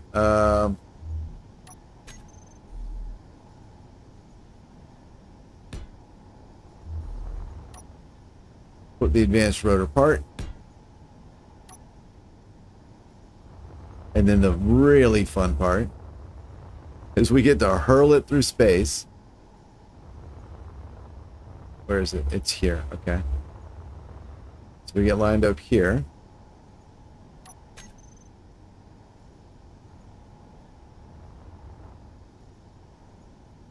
All right. So, boop. All right. Now he's floating down there nice and slow. And we get to come down here and lock him in. And we hope it doesn't look really cool when it happens.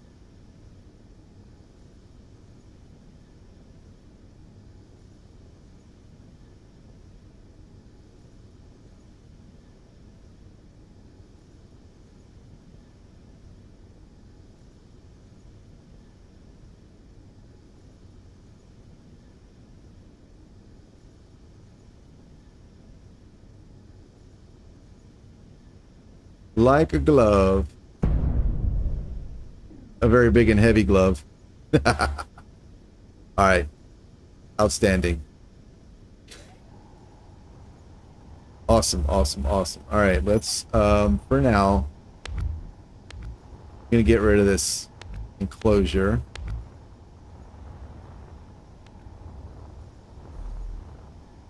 And I'll probably put,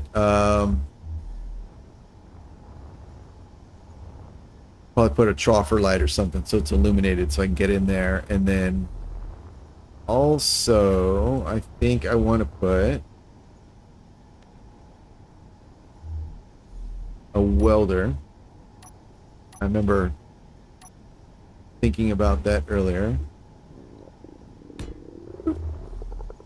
I don't know if having two would be beneficial. That's a very critical part though, so maybe so.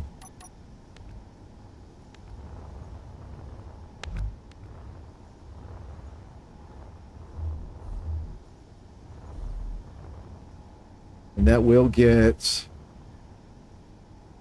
It'll definitely get the rotor. It will definitely get the rotor, I think. Is it definite or not? I think it will. I mean, it's within range. I just sometimes they act weird. No, you can use welders to build things on your own on the same grid. So yeah, that should definitely get that rotor, get the rotor head, and get that conveyor. So if it's taken out in a single shot, I can't help that. But I think that might be the best I can do. Right on. So I'm pretty sure I'm not going to want to keep this. But this will get me started.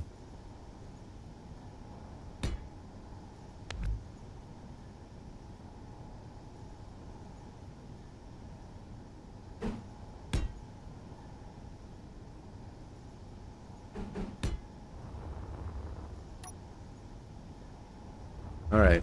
It's at least conveyored now.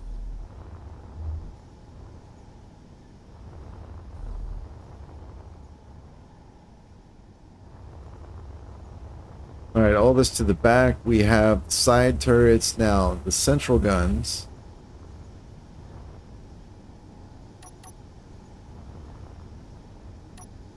Okay. Now I can't just go deleting crap over here. Pause. This conveyor is the only thing that connects these turrets.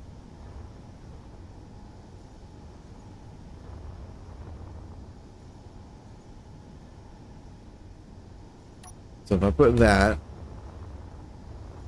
and I put that, I can remove those. Okay. And then from here,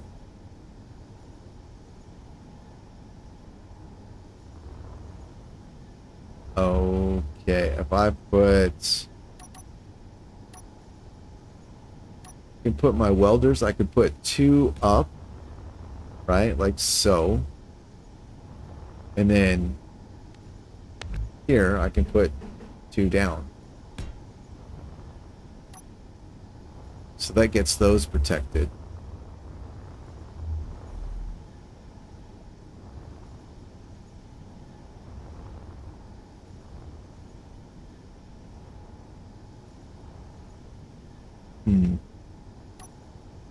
All right, and then here, this is definitely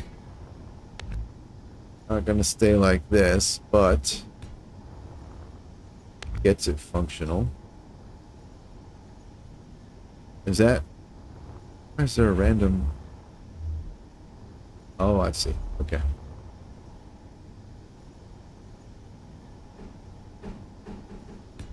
All right, cool. And then here,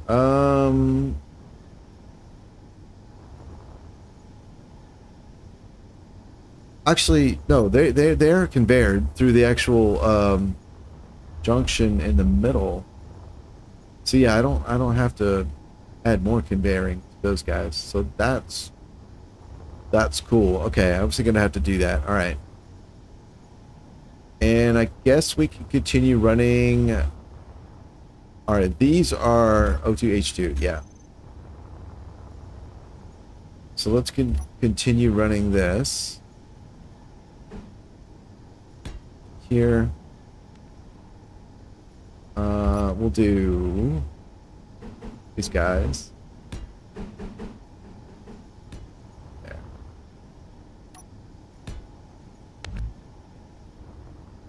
And then to here.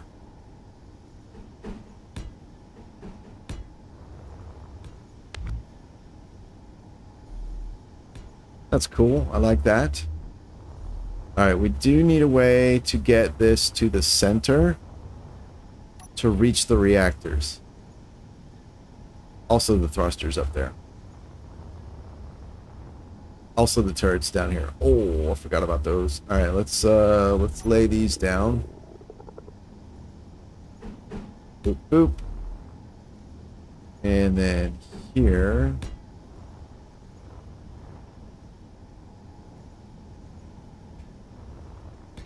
All right.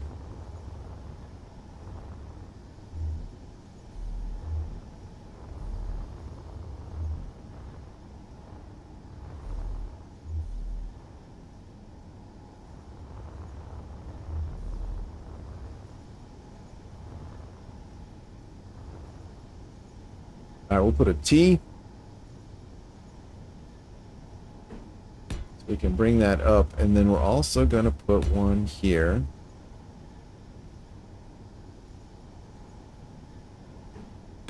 My goodness.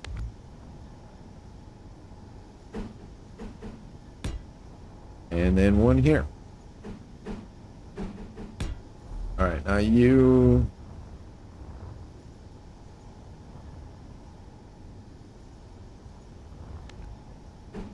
put it there. Bring this up, just so it doesn't have to be right in front of the reactor.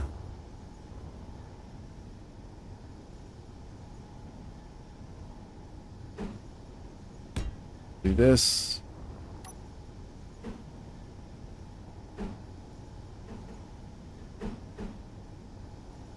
got you. Put a straight.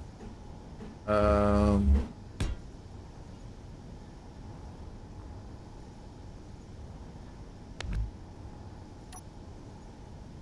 then we'll do here.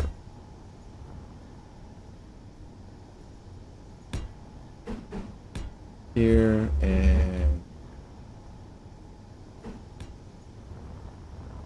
all right, it's saying it's not pretty is an understatement. All right, those reactors are now piped. These two are not yet.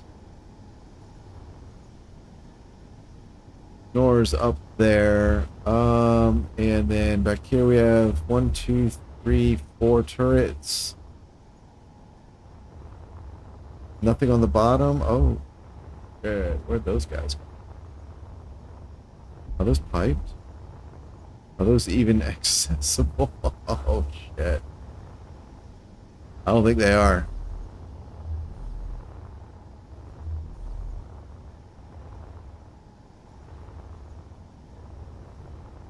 Alright, these are...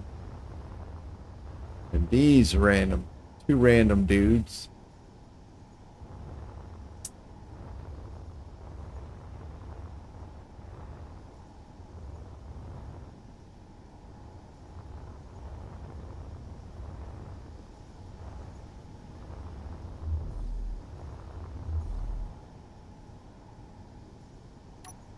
See, let's we'll put the elbow here. And stick with this motif. There we go. 1, 2. And we'll leave this a T.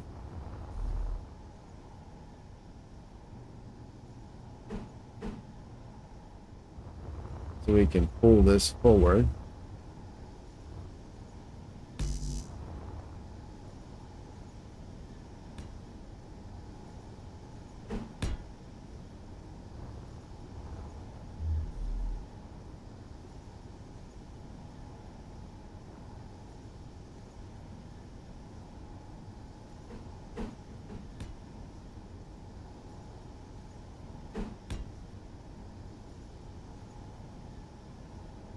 So what I'm thinking at this point is I'm kind of like,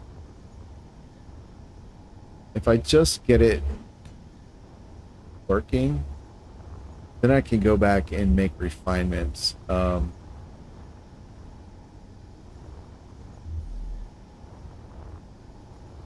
Sometimes it's just easier for me to think that way. Like, you look at a system and think, how can I make this better, as opposed to looking at a blank piece of paper and thinking, you know, how do I create a thing? So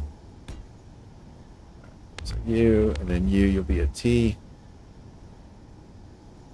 And it's really ugly, but, you know, so was this ship when I started.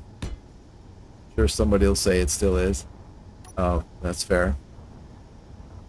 But I like it.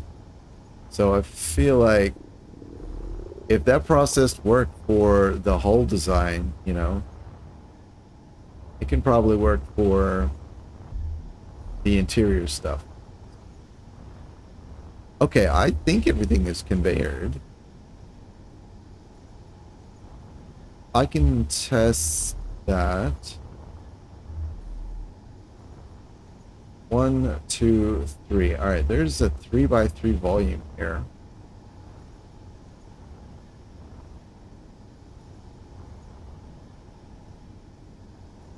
So I'm thinking, oh, I could put a cargo there, but if these guys, if my kind of vague idea was to maybe have a deck here.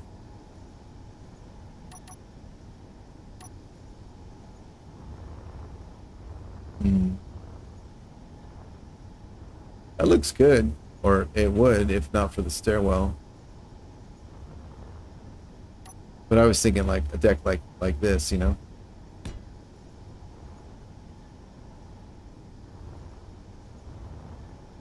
Boop, boop. All right, let's go here. So sometimes I like to do this, especially when I'm when I have a really complicated shape I'm working with, I'll switch to another color when I'm laying out like stuff that's not part of like usually the external structure is what the issue is.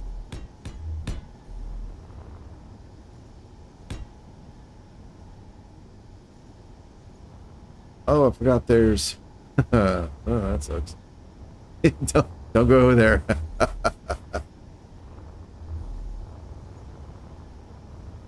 All right, whatever. Let's. This area is 3x3 or is 3 tall, so I could put. This is 2. Oh, these are 3 wide. Oh, I could actually put cargo here. I don't know that I want cargo near the front, but could. That might be good for something like ice, like cargo that holds ice. Well, no, but then when those cargoes are destroyed, you have this giant hunk of ice inside your ship. That's not usually awesome. Let's get those. And all right, we'll do.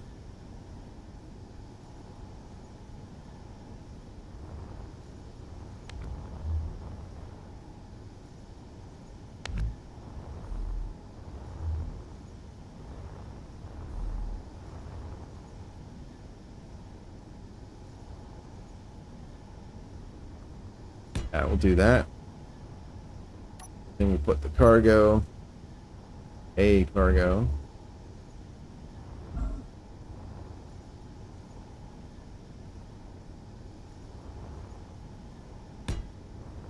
Matter.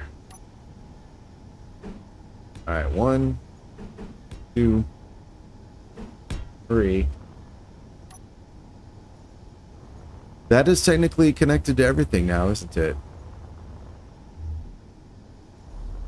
Let's see if I put some uranium in here. All the reactors should have some. And they do. That's cool.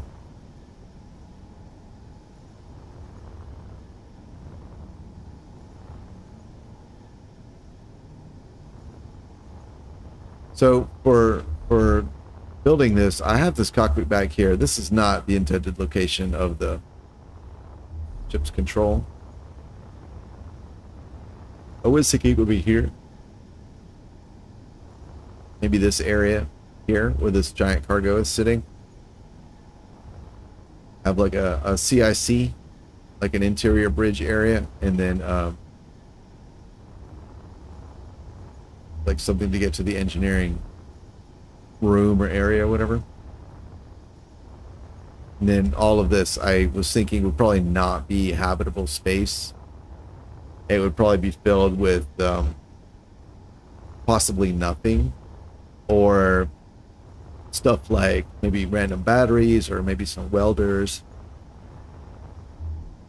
Whew. Oh my goodness, excuse me. All right. Okay, so everything's conveyor. It's really ugly, but it is working. Why don't you have any fuel? You do. Why are you yellow? Why are you yellow? Are you off?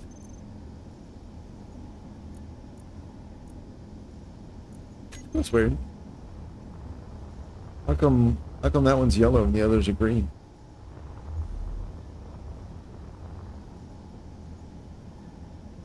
Boop. Wait.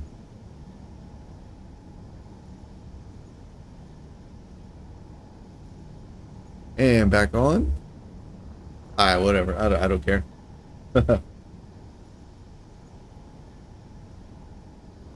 Oh, you don't think the bottom two are connected? You mean the two green ones? Oh, they're connected front to back to this guy to here. Large reactor 2, 1, 3. All right. Well, let's double check.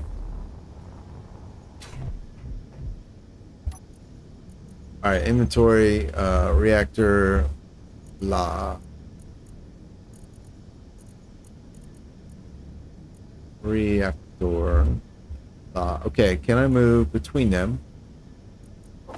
I can. I can. All right, awesome. And then to... All right, let's see if we can go to those two guys. Here we go. Yeah. Yeah, okay. I think they are. I think they are. Maybe that comment is... Okay.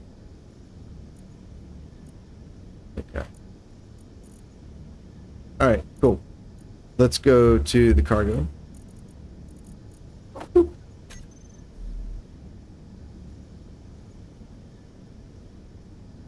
Okay.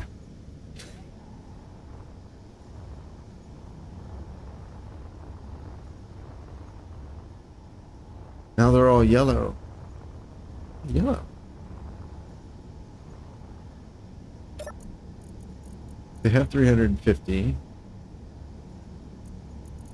Boop. Ingot.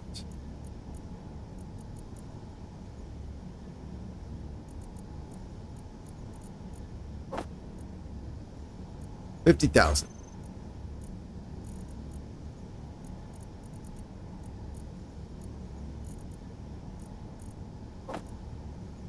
$50,000. Oh, that was a small reactor. Whoops. Reactor la. 50. All right. Here we'll do 50. To work. Here. 1, 2, 3. Here. And that guy. All right, well, it's one of life's great mysteries then. I don't know why they're yellow. I'm pretty sure they should be green. Right.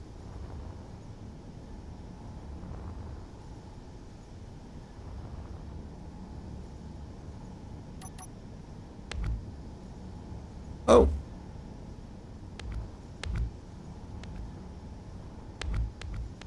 That's not structural. Armor block. What? Oh my goodness. I thought I had found everything. Armor block. Oops. Okay. You know.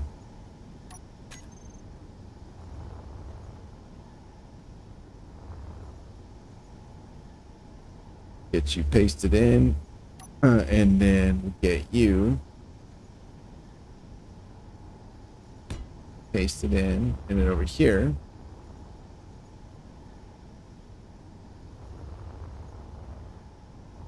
Oh, I don't have mirror.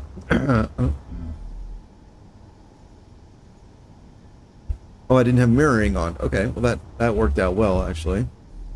Cool. That open. So over here,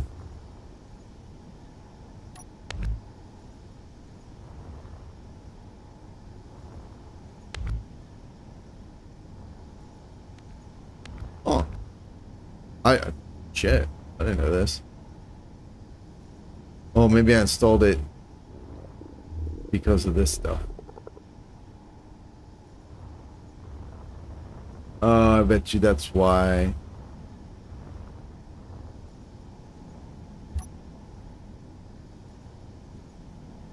All right, let's paint it then. Paint gun. 1, please. Thank you. And 3,000. Here we go.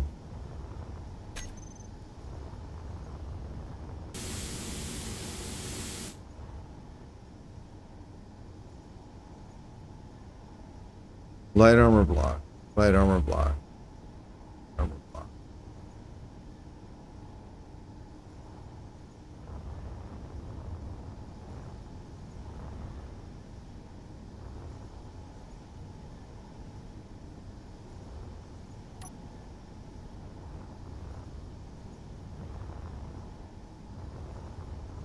All right, whatever.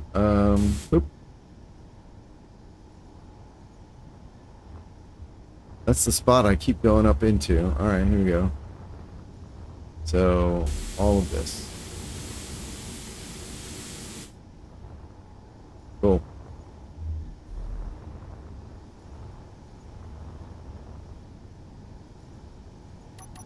All right, put it back so it stays symmetrical.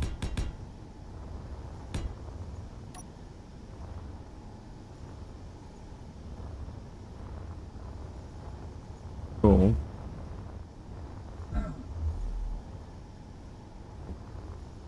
Things are huge. Oh, all right, we don't need that anymore.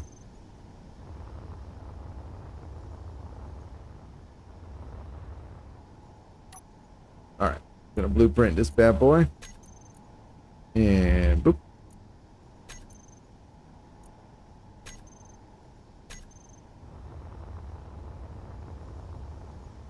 All right.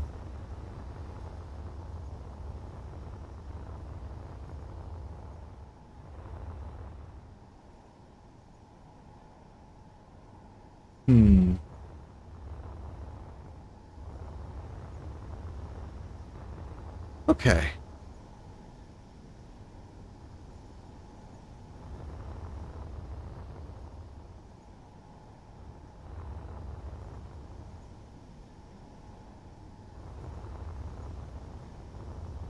These turrets are just wild. The way they're just like all over the place.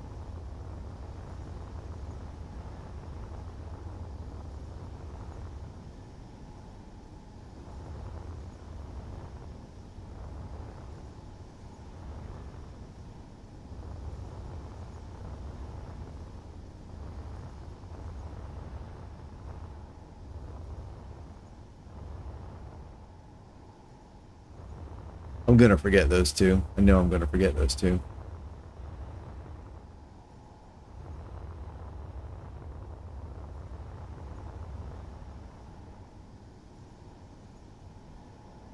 Okay. I think that is enough for today. For now, anyway. Thanks for hanging out, guys. I'm gonna call the stream here, and hopefully, every time I say this, I'm wrong, but hopefully, I'm able to get back on after midnight tonight, which will be in 6 hours, and do some stream maybe some Phasmophobia, or maybe even continue building if I get some more inspiration. But that's gonna do it for now. I will be on tomorrow as well. Actually, tomorrow I should get to be on an awful lot. So yeah, I gotta come up with what I'm gonna do. I might do some almost certainly do some space engineers to work on this ship. I had really want to have it done by today, but the weekend just was not cooperative. I'll probably do some Phasmophobia. I think tomorrow. Ooh, I'm excited now because I just realized I will have the house to myself. There'll be nobody around all day, possibly for 24 hours. So it's going to be me and the cat. We're going to party, play video games. Fingers crossed. So, yep. So, right. So thank you guys for hanging out. Excuse me. I don't know. Joshua, Disco Pistons, Arlen, if you're still around. My mouse is not cooperating. So, whomever else who has scrolled off the screen, thank you guys for hanging out, and I will see you all later. Goodbye.